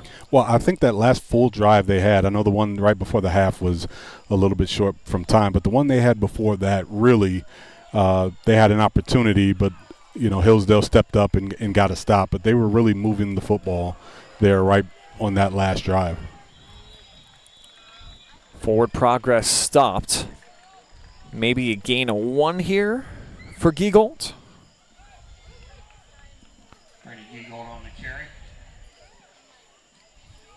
Yeah, it is tough sledding against that Hillsdale defensive front, and now they're fresh coming out of the locker room. I thought in that drive there late in the second quarter, they had warmed down just a bit with the outside runs, the inside run. They had them off balance, but right now they're looking fresh. And I was just going to say they should get back to the outside runs, and here they are. And Schultz puts his foot in the ground, cuts back inside. Takes it across midfield. Nice gain, pickup of 8. And a very manageable third down coming up for the Lucas offense. Hillsdale 49-yard line. And that is where their success has been tonight, is off tackle, and those perimeter runs has really been able to give them success, and then they've offset it with the inside run. So it's kind of a reverse of what we're used to seeing from Lucas. They've had a lot of success running to the outside and then offsetting that with the off-tackle plays. That time really stacked up. That's going to be close to the sticks. Just a mess of bodies there to that right side. It looks like they're going to be marked just a little bit short here, Effie, so it'll be 4th and maybe a couple of feet here for the Cubs. Nice penetration. Aiden Hoffman getting in there, delivering a lick. So a big down here for Lucas. Got to go a couple lengths of the football. Boy. It's going to be Grover calling his own number. Nice push up front and the drive for plenty. Yeah, that's old school Lucas stuff there. That's a great push. Actually handed it off to Hockensmith. I thought he got up in behind the big fella. Instead, just straight away for the senior. And he pushes the pile like a bulldozer for around 4. Read the winning number here in just a few minutes. New set of downs now for Lucas on the move.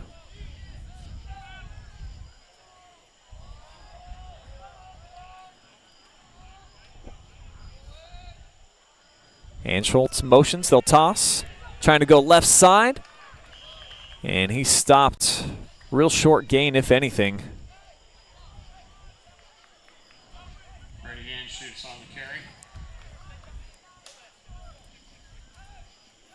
In Hillsdale, you can tell they started doing it midway through the second quarter, or second drive of Lucas. They're just not worried about the pass whatsoever. Not at so all. there's 12 dudes, it seems like, up around the line of scrimmage. And, Lucas has done very little in the way of misdirection. They do have a double handoff that they run off tackle.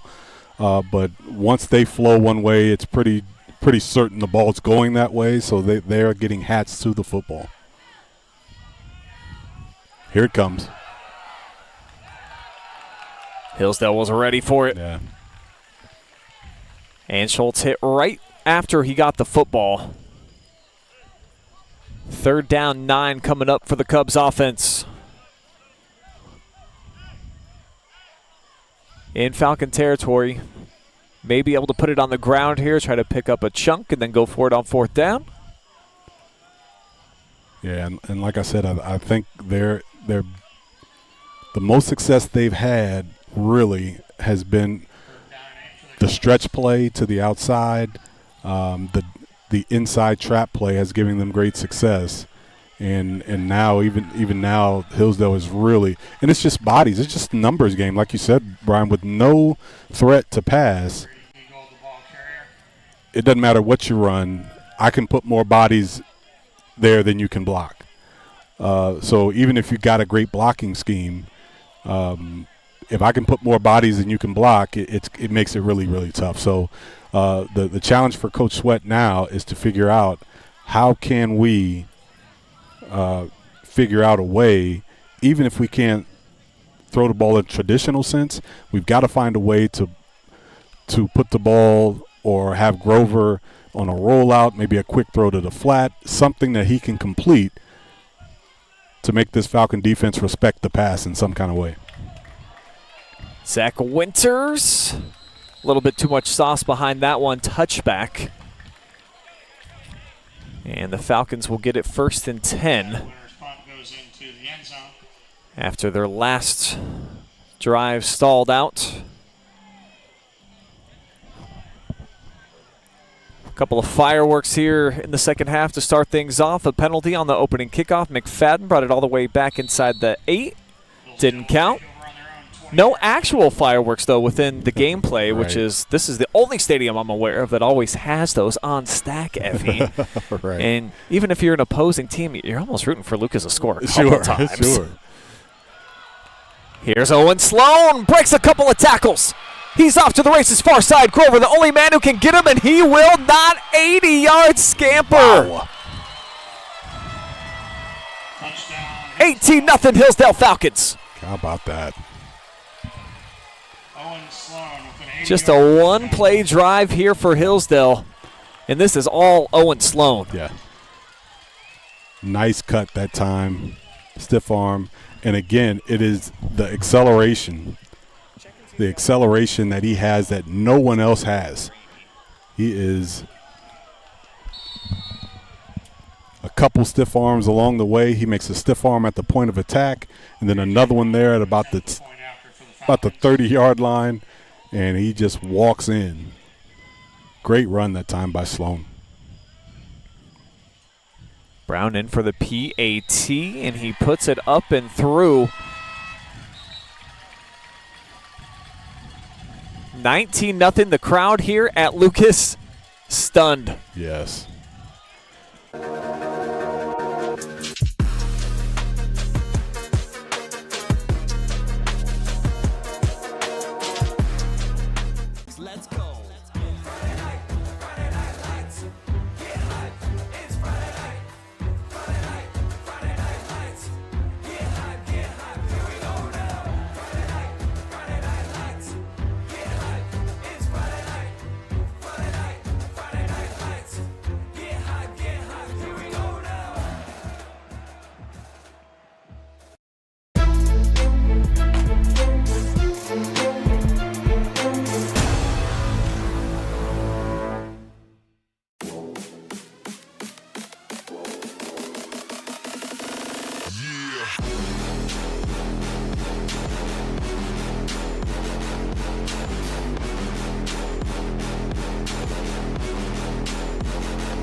Are you looking for a solid career, job security, great pay, and rapid advancement?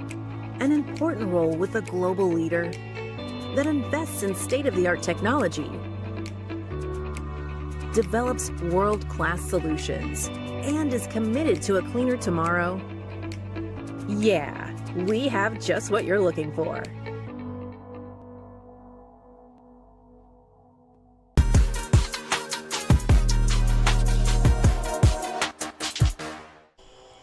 Friday Night Football under the lights here at Bob Wine Field. 19 points now for the Falcons, none yet for the Lucas Cubs. Head coach Jimmy Sweat's first game here at home. And right now, he's in a little bit of trouble. Going to have to get the offense rolling. A muff here on the kickoff return. And this is Will Weitzel. Had a decent return earlier in the first half. Gets him out to the 25-yard line here.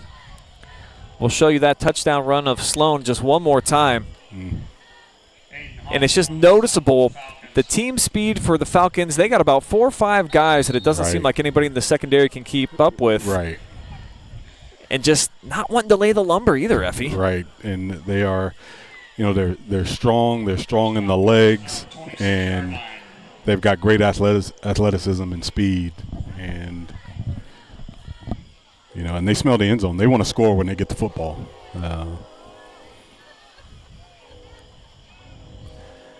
So it's gotten awful quiet out here. You can hear the train horn behind us. A couple of crickets chirping off in the distance. But Cubs fans would love a big run to get them up off their feet as Giegold pushes ahead for about 6 here, and a decent start for the offense. Well, this is a big series for the Cubs, and of course with this third quarter, just under 5 minutes to go, we're going to have an injury timeout here. But this is no time to abandon what you do, but they've got to do better. Like that run there, that's a great job on early downs. They've got to stay ahead of the sticks. They've got to stay ahead of the sticks, get positive yards on first down, so they can continue to move the chains. Being 3 scores down is tough, but they can still play their game, but they cannot afford to get behind the sticks and punt the ball away. They've got to put together a drive here and try to put some points on the board to give themselves some confidence, and then give their defense a chance to get on the field and get a stop. Their defense really, Brian, has not played terrible. They've just given up big plays. Yeah, they've been burned on a couple of occasions, right. And that's really the difference in the ball game right now. Every score has been at least 20 yards, and the two of them now combining for 130 on the 2 carries. Yeah.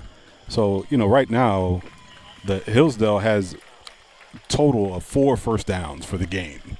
So, they're not driving the ball. It's the big plays that the Cubs really just have to stop. And the times that they have stopped the big plays, they've been able to get off the field. So, that's what they've got to focus on defensively. Right now, they've got to keep this drive alive. They'll certainly keep this play alive with the drive-in legs there down in the trenches. Didn't look like they were going to get much out of it. Second, third effort leads to pick up a 4.5. They needed 5. That is a nice pickup. Third down and short. They'll need about a foot. Clock coasting its way down, under 4 minutes to go. It's always a fast-moving game when you take on the Lucas Cubs in this double wing. This is usually Hockensmith time. Instead, they'll toss it. He'll lead the way in the hole. And they've got enough for a home and kitchen supply. First down. That was Giegold again. He's been the featured back, just like he was on the road in Pennsylvania last week. And that is a good, first drive. Nice 4 to 5 yard pickup on first down, which was the key. Positive pickup on first down. They're able to get good yardage on second down and move the chains there on third down. That's Lucas football. And the key is having positive yards on first down to keep the chains moving. Anthony Finello gets an opportunity here, and he darts in between the tackle, picks up about 3.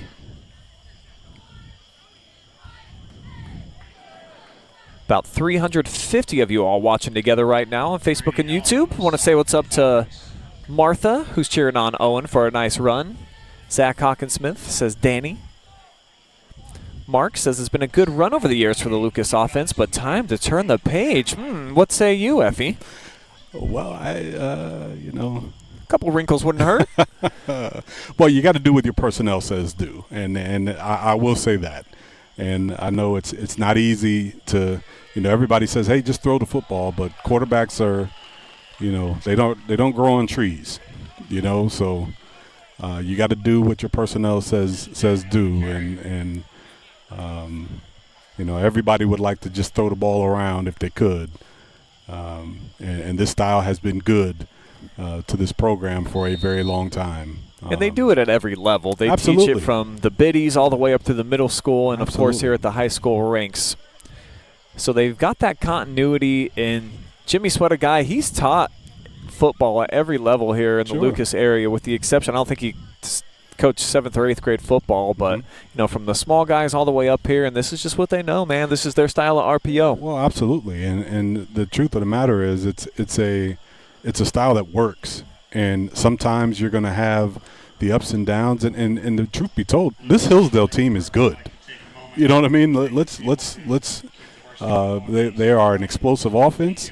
Defensively, they play stout. They're physical, and I think the Lucas, fan base has been, I don't want to go so far as to say spoiled over the years, but they have had some really great years, and sometimes it takes some time to. Every year, there's going to be growth at some point, and right now this might be some times where some young guys get a chance to grow. But these guys are just as physical. They understand the scheme. They just got to tighten up on the execution here. But at the same time, I would say that there does come a time where you got to expand some. You do have to expand some, and that doesn't require a whole lot of skill. There is some time for expansion, and as I say that, we're in a shotgun. Get a little motion. Here's Grover rolling to his right for the first time. How about that? Drop and that was right on the money. Bobby Grover's pass intended for Brady Eagle. Put it on his back hip here, but a new look. Nice play design. And that's excellent. Now, if we run, if Lucas runs that ball on first down, you know what I mean? That's but that's the type of wrinkle that makes sense. And those are the types of things, and Coach Sweat understands that. He knows that, seeing teams like these and understanding his personnel, he's going to have to expand. And I guarantee you'll see more of those types of things from the Lucas offense moving forward. Each of these programs have had an excellent stretch since Trevor Klein took over. This now season number 7 for him. All playoff appearances. Of course, Lucas looking for their 11th straight this year. Times have been good. Cultures have been great here for both of these programs. Just could be the Falcons' night tonight. Right. They're going to get the football back right here. $1.18 remaining before we get to money time. And they have had the big play machine going. Mm-hmm. Not very many sustained drives. I think they've had about one. Right. That I can remember where they needed about 5-6 plays. Other than that, it's just been some big, quick hitters. And Lucas about a step behind on some of these, so we'll see how they defend here. Yeah, I think it's like you said, Brian. Hillsdale's got 4 or 5 guys that are just a step ahead of everybody else on the field here. Fake toss a la Brett Favre as Owen Sloan goes in between the tackles, slips through for a pickup of a couple.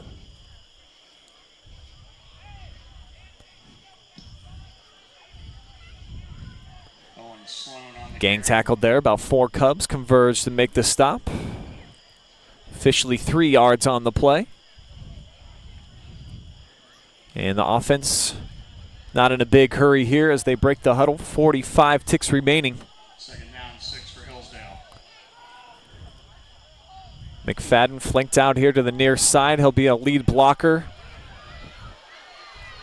Sloan turns it up and turns it into a first down. That is a nice run by Sloan. He does a great job of getting to the outside. He set up the block beautifully, then gets upfield and finishes the run, stays in bounds. That is just a great run by Sloan, who's been the workhorse tonight on the ground for the Falcons. Saw Brady Critchbaum as well. Had himself a nice pancake block to set that up as Hillsdale's content to take this into the break, the final one that we'll have tonight. Fourth quarter action coming up live and free from Lucas. See if the Cubs have a little fight in them to get back into this, trailing 19-zip.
It is money time here at Bob Wine Field, and so far all the change on the table belonging to the Hillsdale Falcons, who have a 1st and 10 to open up fourth quarter action. And it'll be a 2nd and 10 now. No gain on this play. Sloan able to get away from one tackler, but not Raiden Caudill, one of the surest hitters on the team. I'm Brian Skowronski. Effie James is with me here tonight in Lucas, home opener for the Cubs after traveling about five and a half hours by bus to take on a team in Pennsylvania last week. And they have come home, and all the fireworks have been courtesy of their opponents so far tonight.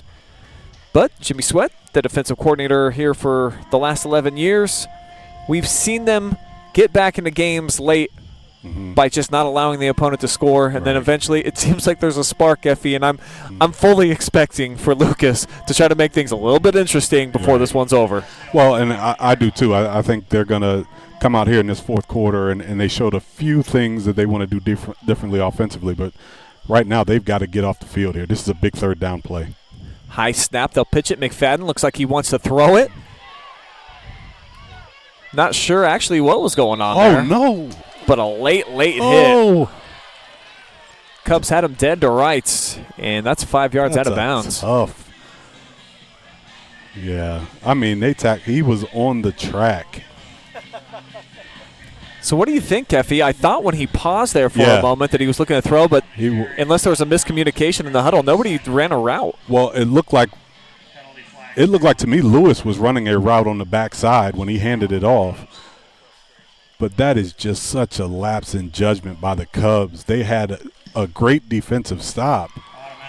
Yeah, there's going to be a loss of about 8 on that run as well. And see, if you look at Lewis on the backside, he's running a route there. And maybe he was supposed to throw it back, but they had him dead to rights there. And I think the momentum, and they end up just making a huge mistake there, keeping this drive alive. So it gives the Falcons a 1st down, breaking into enemy territory now at the 41, and they've been consistently running the football in the second half, just like we saw against Black River, where they threw in the first half to set up the run, but the ball is loose. Falcons, though, able to get back on top of it.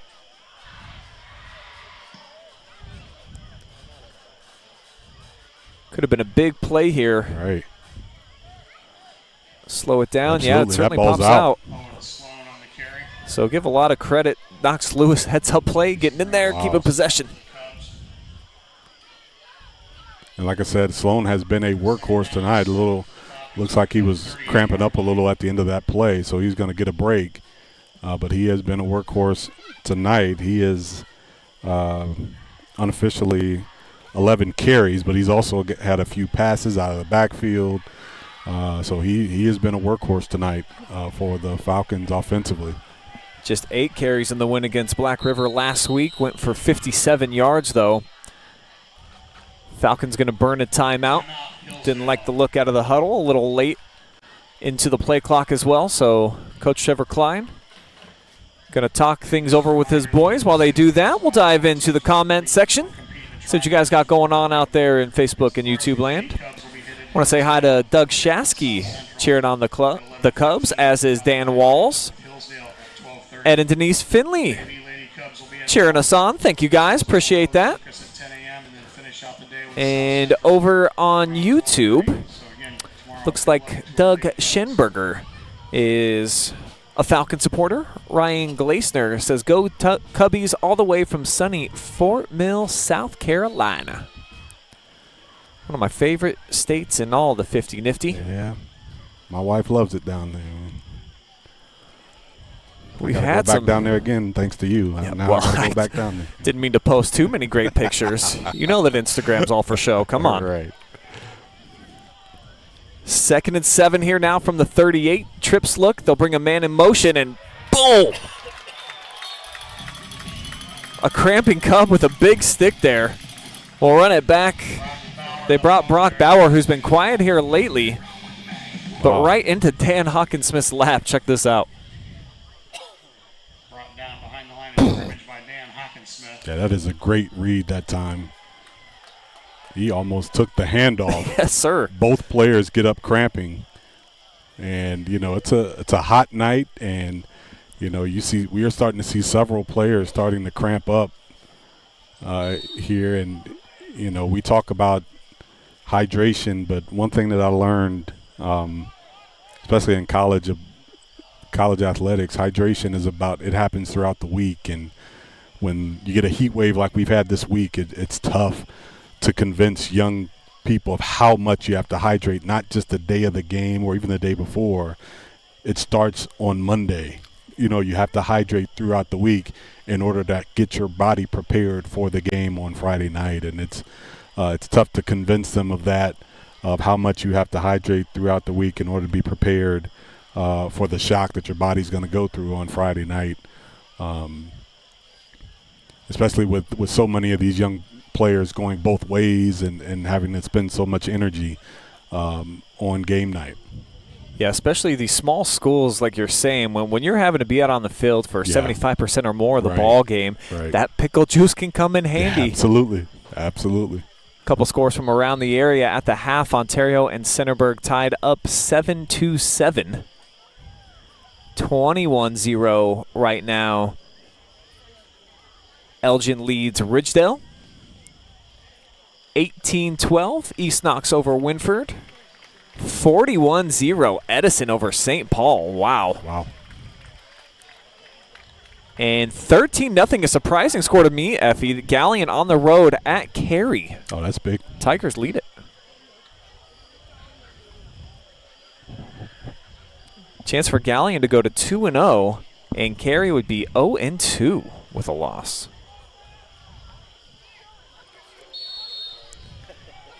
Falcons need 11 here on a third down. Clock will spin as Lewis checks the sideline. Personnel finally gets out there. Jake Haven coming over from the sideline. And quick throw. Not going to be enough to move the chains, but it'll get them something. Fourth down, though, after the completion of Turk. Just a little slip out of the backfield. I like the play design, too, that we've seen on a lot of these quick pitches. So Kael Lewis has done a nice job getting out of his hand efficiently. And it's basically just like a quasi-run if he gets you 5-6 yards a pop. And for them, it is a running play, and I think they have been trying to stay away from that because they want to run the clock. And if someone is to drop it, it stops the clock. But, with the way things are going now, with Sloan being out, they've now, that's their chance. That's the only way they've been able to move the football is to throw those quick passes. And here on fourth down, they can't get the Cubs to jump off sides, so they're going to burn a timeout here on fourth down. 4th down and 7 here for Coach Klein and the Falcons. Another reminder that coming up tonight, live right around 11:30, we will have the Friday Night Pigskin Wrap-Up Show. Got some special guests calling in. Jake Bruner of the 2-0 Colonel Crawford Eagles will talk to us about their destruction of Richmond Heights from last night. Also going to talk to Coach Klein, see if he wants to call in and talk to us about tonight's matchup here at Bob Wine Field. We'll have highlights from about 10 different games. All the ones that I just gave you some scores from, we'll have the moving pictures on those. And plus me, Travis Barty, Shane Young, Andy Jardy, and the gang all dropping some knowledge on you. Check out the standings in the area, the whole 9 yards. It's live and free at about 11:30 tonight on the Friday Night Pigskin. My guy Andy Jardy, I haven't seen him in a long time, man. Tell him I said hello. He still looks 12, but he's growing. I know. This to the end zone behind the receiver, but caught. How about that? McFadden with his second of the night. He got one on the ground. Now he's got a 38-yarder through the sky. Well, I'll tell you, that's one of the things, they're trying to run the football, trying to run the clock. Lucas is doing such a good job stopping the run. They said, well, I guess we got to go back to the air. And McFadden, the ball is thrown short to his back hip. McFadden twists his body and goes back and catches the ball. And, we've got another Falcon down cramping in the end zone. But run back the TMS Plus digital marketing replay one more time. And this is a tough adjustment, folks. Yes. Just because you get by the Look at defender that. Look at that. doesn't mean that it's a guarantee. But that's been, I would argue, the biggest storyline tonight is just Hillsdale's ability to get behind the defense at that second level. The speed difference, it's been on display for every touchdown. Well, and the hard thing is for the secondary of the Cubs, when Hillsdale throws it short, they catch it short, and then they're able to outrun the defense, and then when they're able to get behind them. It's pick your poison for these Lucas Cubs, and it's just the skill level at some of these positions is there's a huge disparity between those skilled positions, and Hillsdale has really got some playmakers out there on the field tonight, and they've made plays at big moments, and right now they have really put this thing out of reach almost with just over 8 minutes to go here in the fourth quarter. We'll take a quick timeout. We'll be back. Cubs getting the football, trailing by 26.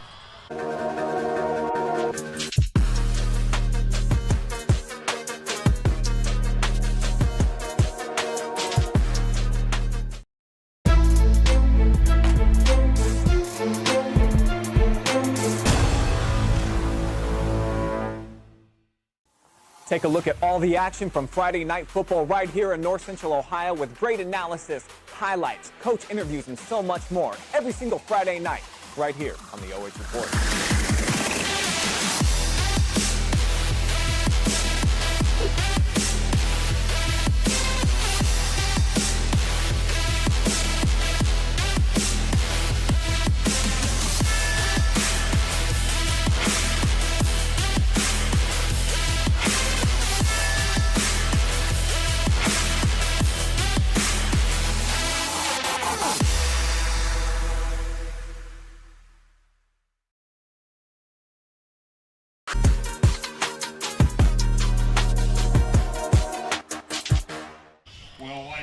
Welcome you back to Bob Wine Field. The kickoff for Hillsdale is returned out to the 30-yard line here for Lucas.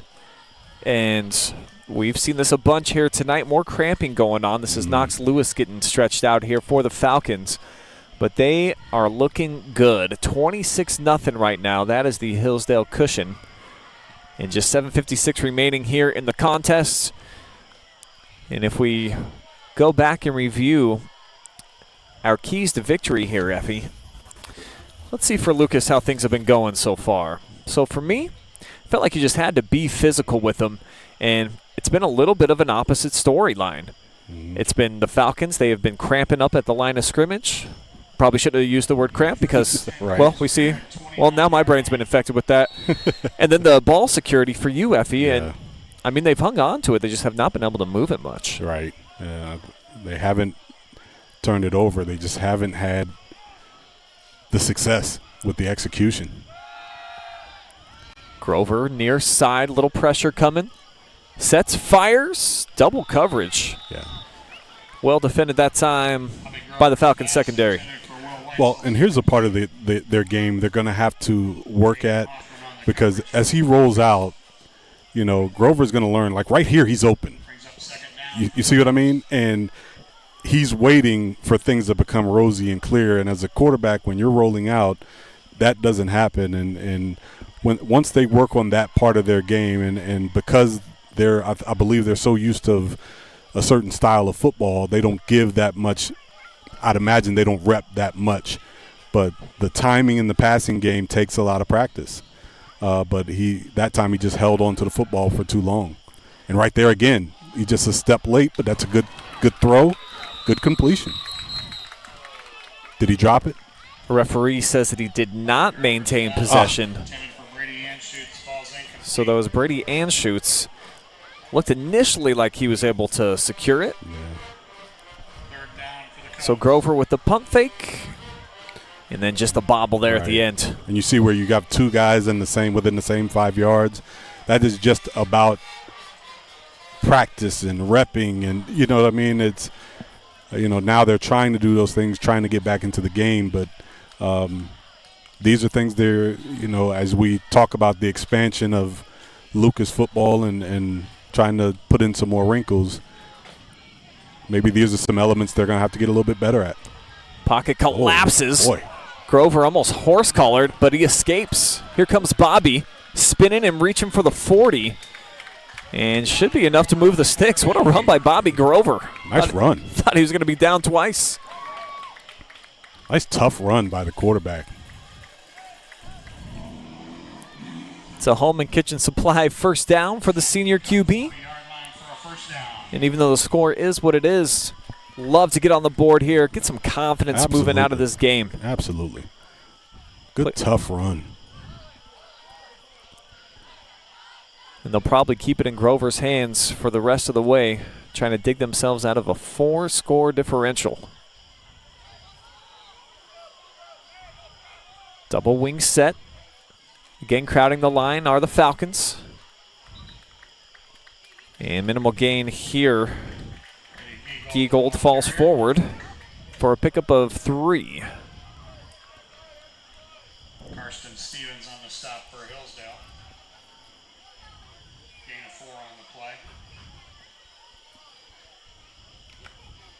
Second down Cubs from their own 44-yard line. You look at the Cubs here and you feel like Coach Sweat is saying, look, doesn't look like they're going to play with a whole lot of tempo here. They're just going to line up, be who they are, and try to move the football, and try to get better at their game and get ready for the following week. And I understand that you want to get your kids out of here healthy,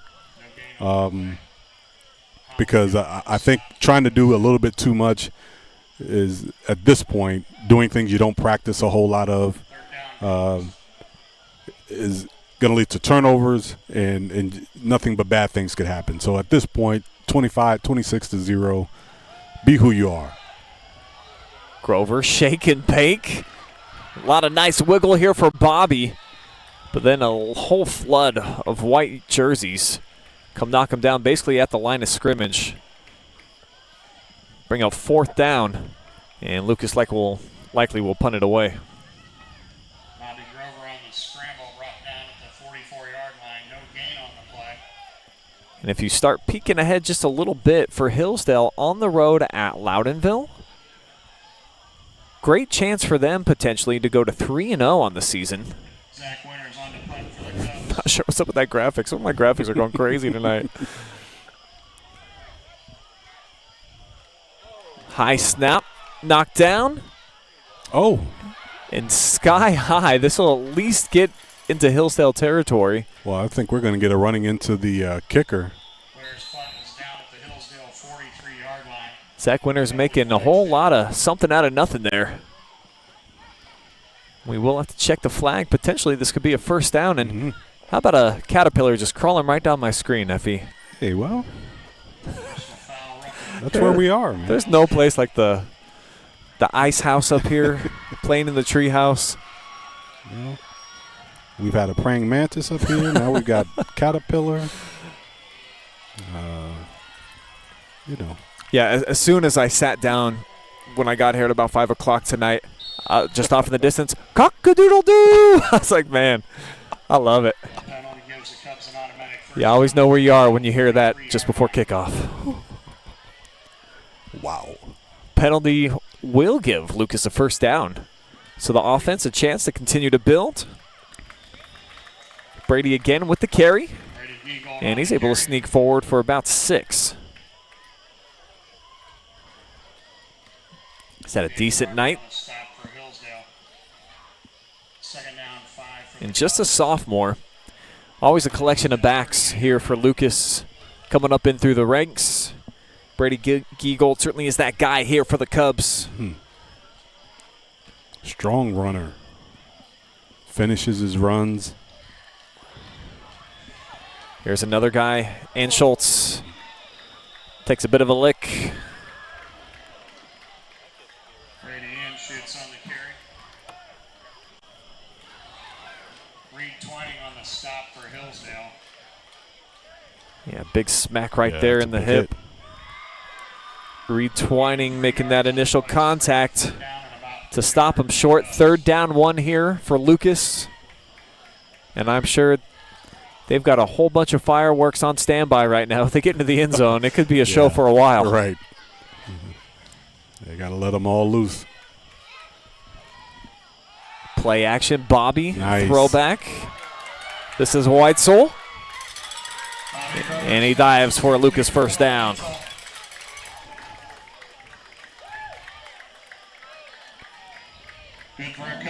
Sharp play design here.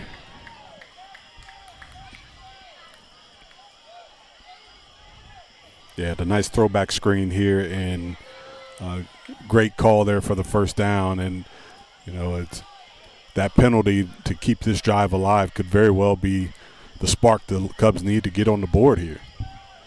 They'll go straight ahead with Hockensmith, and he leaves the pack. 26-yard house call. Cubs not going to get shut out in their home opener. No way. Cue the jams. Get the fireworks ready. And there they go off in the distance. Nice. I was kind of waiting for Hockensmith to get a few more opportunities tonight. He's been their guy. He is the gym rat. Gotten a lot stronger during the offseason. Always working on his body, and you see there, once he slips through those would-be tacklers, got the speed as well to get to the 2nd level for a touchdown. Just kept his legs churning and found daylight there. And they will here as well, and it's Hockensmith with the 2-point conversion to make it 26-8. Still 2:35 remaining. And Lucas not quitting just yet.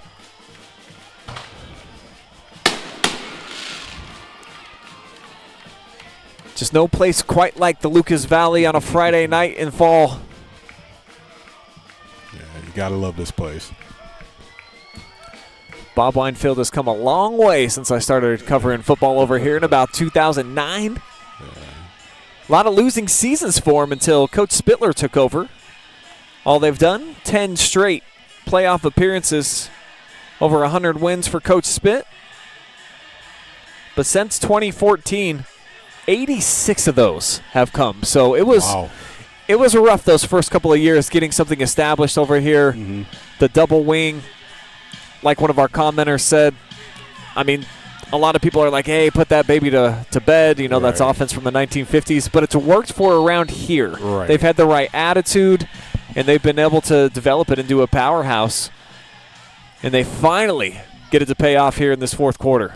Well, and the students and the young men have been, you know, you've got a generation of Lucas Cubs that have been raised with that offense. You know what I mean? That's all they've known from Pee Wee football to middle school. That's all they've known. So, you know, they believe in it, and you know, so that's what they're going to do here. And I think it's up to Coach Sweat and his staff to, you know, not only do what his personnel says to do and continue to do what's successful, but also to add those little wrinkles and to try to expand offensively and grow this offense to where it makes sense, but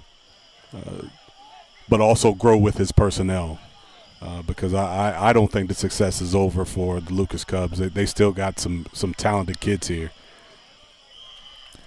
This is Mikey Schenberger, sophomore, his first carry of the night.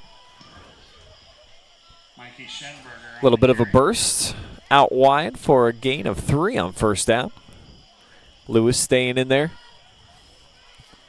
directing this offense. He's had a solid night. Gain of 2 on the play, 2nd down, 8. And I think if you're a fan of Hillsdale, they knew during the summer going to the 7-on-7s just exactly what they had in terms of their skill guys. Coach Klein very excited, as was the entire staff over there, and they've put it on display these first couple of weeks. And that one's on the ground here for Schenberger. Fumble on the play. Hillsdale gets it back. But a great opportunity, like I was talking about, going to Loudonville next week to emerge 3-0 before they get into a very difficult WCAL schedule. Don't think they've won one under Coach Klein, with the likes of Downton going all the way to state championship last year. Yeah. Norway's been a beast for a long time. Could be the Falcons' year. Well, in order for them to get a league championship, you know, along with the big play capability, they are going to have to figure out ways to sustain drives. And it's great to be a big play type of offense, and that's great. But to be a championship caliber team, they have got to be able to also sustain drives as well. So that's one of the things that Coach Klein, I'm sure, understands that his team is going to have to get better at. Ball security is going to have to be a key. They put the ball on the ground quite a few times here tonight. So, you know, there's some things they certainly are going to have to work on, but with that big play capability, they certainly can put points on the board, and that's always a great starting place for a football team. Gave up 12 points in the opener, 8 tonight. My basic math says that's 10 per game. Pretty good for any high school defense. Sure. We'll see if they're able to maintain that here through the early portion of the season and get a whole lot of momentum heading into WCAL play, as we've got one more cramp. Probably be the final cramp of the night, we presume. With just 20 seconds remaining and a 4th down on the way here for Hillsdale. Do one last look into the comment section. See if we got anything fresh coming through. Jeff would like Lucas to know that there's a new play allowed in football called the forward pass. We've seen him complete a couple now.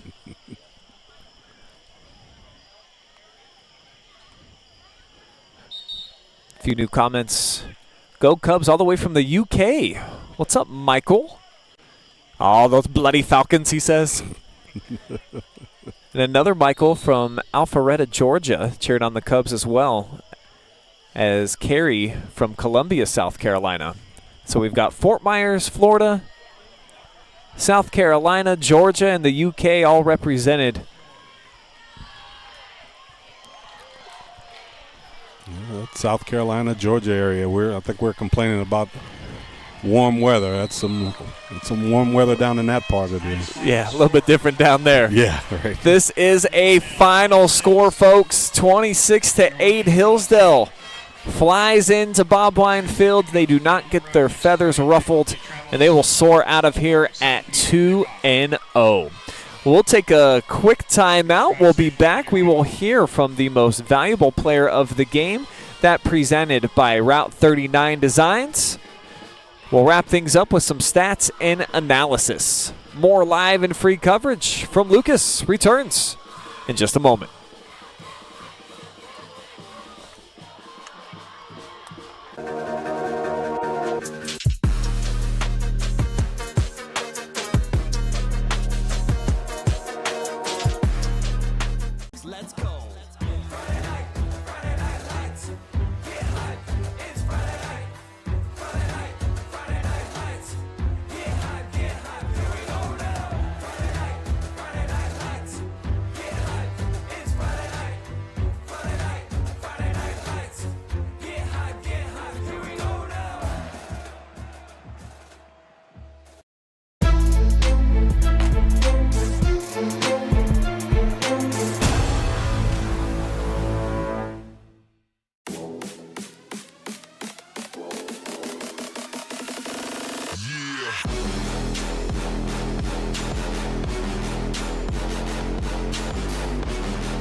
Are you looking for a solid career, job security, great pay, and rapid advancement? An important role with a global leader that invests in state-of-the-art technology, develops world-class solutions, and is committed to a cleaner tomorrow? Yeah, we have just what you're looking for.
Take a look at all the action from Friday Night Football right here in North Central Ohio with great analysis, highlights, coach interviews, and so much more every single Friday night right here on the OH Report.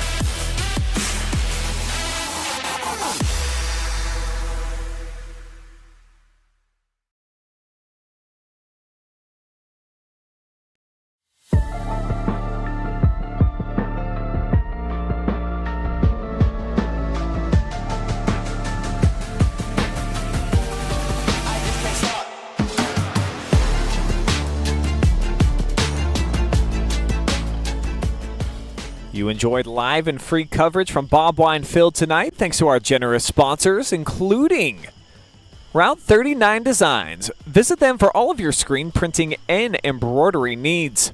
Go Cubs. TMS Digital Marketing for local businesses. Home and Kitchen Supply, your one-stop shop for kitchen and baths, windows and doors since 1970. Charter Next Generation, hiring for high-paying jobs in a cutting-edge environment. Scout Construction LLC. With more than a decade of business, you can trust Scout with all your roofing and siding needs. Call Scout Construction for more info at 419-989-7240. Ohio Valley Manufacturing. Heavy gauge stamping and precision blanking services, they are hiring now. And 89 Homes, where they're building homes and earning trust since 1979. We're just a couple minutes away from hearing from our most valuable player presented by Route 39 Designs. We're going to speak with Hayden McFadden here in just a couple of moments. Stay with us.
We return now with our most valuable player presented by 39 Route and Designs.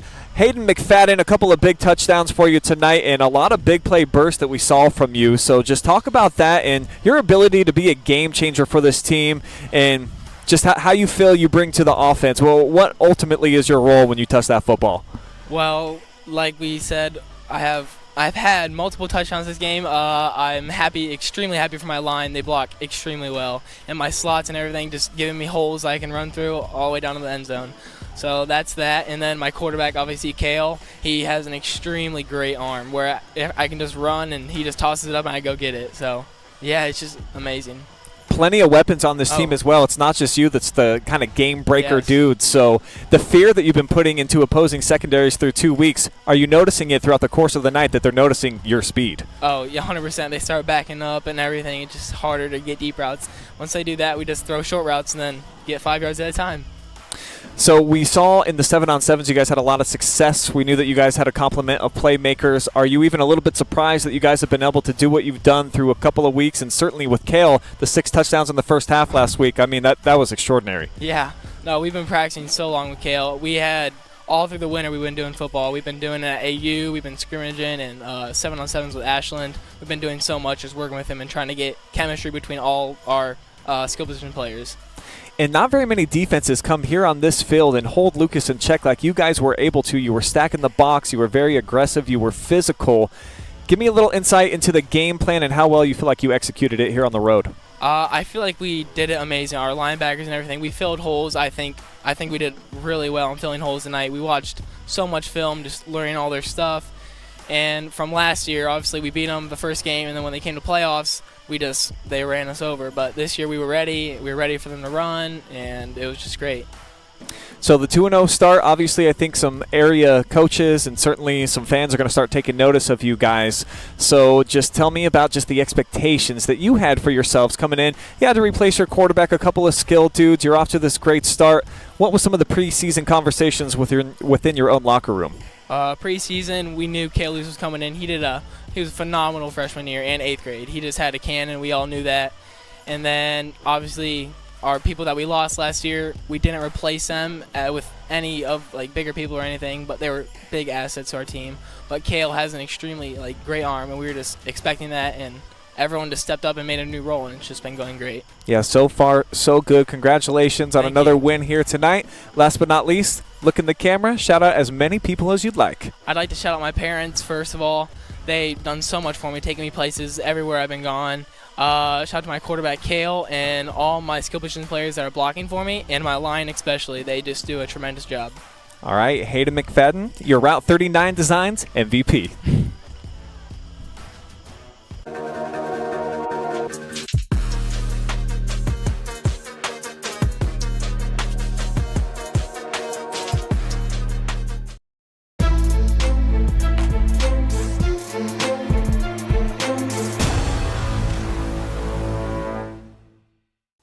Take a look at all the action from Friday Night Football right here in North Central Ohio with great analysis, highlights, coach interviews, and so much more. Every single Friday night right here on the OH Report.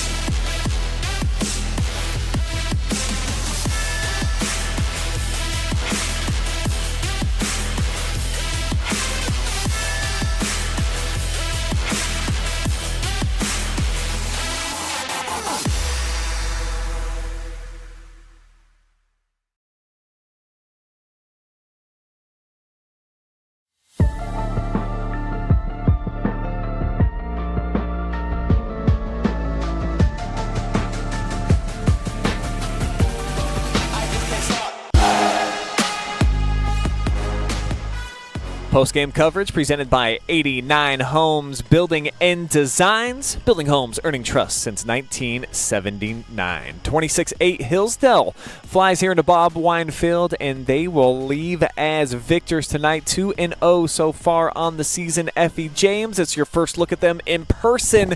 You heard about Kael Lewis, the 6 touchdown passes. Obviously, that means that you've got some weapons on the offense. And then defensively, they allowed 12 last week, just 8 here tonight on the road. Give me your lasting impressions after this game? Well, impressed not only because they played well tonight and got a big win on the road, but also because they didn't play perfect. There's room for improvement for this team, and even with that, got a really big win on the road. And I'm sure Coach Klein is going to have a lot of things to show on film where this team could still improve. That's what's so impressive. Obviously, they've got some playmakers on the outside. Their quarterback has got some great skill, and even with that, he had some throws tonight that were, he'd like to have back. Sure. They put the ball on the ground, so they've got some things to work at. But I am telling you, they have got some athletes on both sides of the football. So overall, I am impressed, but I am more impressed because this early in the season, they are. If I'm a coach, I'm happy because we've got 2 wins, but yet we've still got so many things we can improve upon. There's a lot of teams that are 2-0 right now that have reached their peak.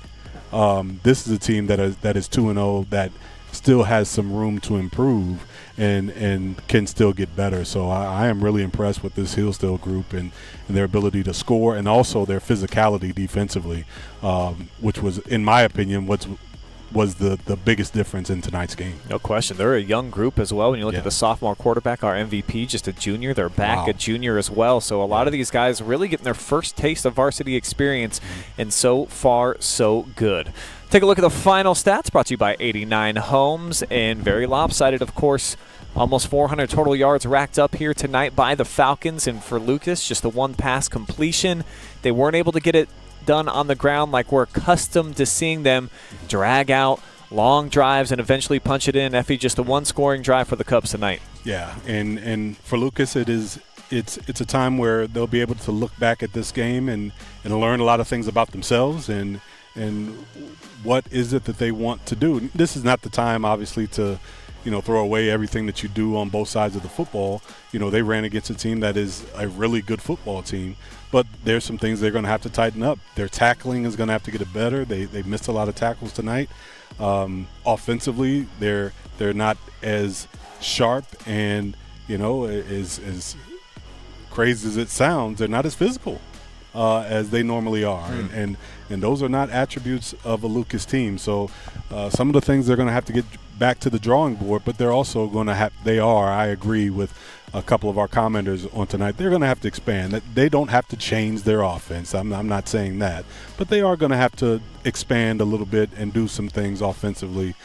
I think our player of the game tonight said, we looked at their film, we knew what they were going to do. Yep. And it showed. They knew exactly what Lucas was going to do, and it showed tonight. And it's time for the Cubs to expand just a bit offensively and really maximize what their offense can do to just give some different looks. But again, it's 2 games into the season. They're 1-1. They still got a great chance to have a really successful season, and nobody in that locker room has no reason to panic. This is a quality group. They've got we saw some talented kids out there. So early in the season for the Cubs, they've got talent and they've got some promise coming this season as well. So came up short, but I think they'll be fine coming up next week. 2 wins in a row now in the regular season for Hillsdale over Lucas after beating them 21-17 last year. The Cubs took the first 2 meetings when they met before that, as well as the playoffs. So it's now 3-2 in favor of Lucas. That's going to wrap up our coverage here from Bob Wine Field tonight. Congratulations to all the competitors leaving out here, mostly healthy. There's about 35 cramps out there, but that is to be expected. Couldn't be here live and free without all of our generous sponsors combining to give you this coverage, including Ohio Valley Manufacturing, 89 Homes, Route 39 Designs, TMS Plus Digital Marketing, Home and Kitchen Supply, Charter Next Gen, and Scout Construction LLC. Our camera operator tonight, Jeremy Peoples. Adam Thompson puts together a lot of these cool graphics that you see here. Jory Hollenbeck makes all the visuals during our commercial breaks. I'm Brian Skowronski for Effie James, saying so long for tonight. I'll see you real soon in about 2 hours on the Pigskin. Enjoy your Labor Day weekend. Just have a great time, everybody. Football's back, baby. So long.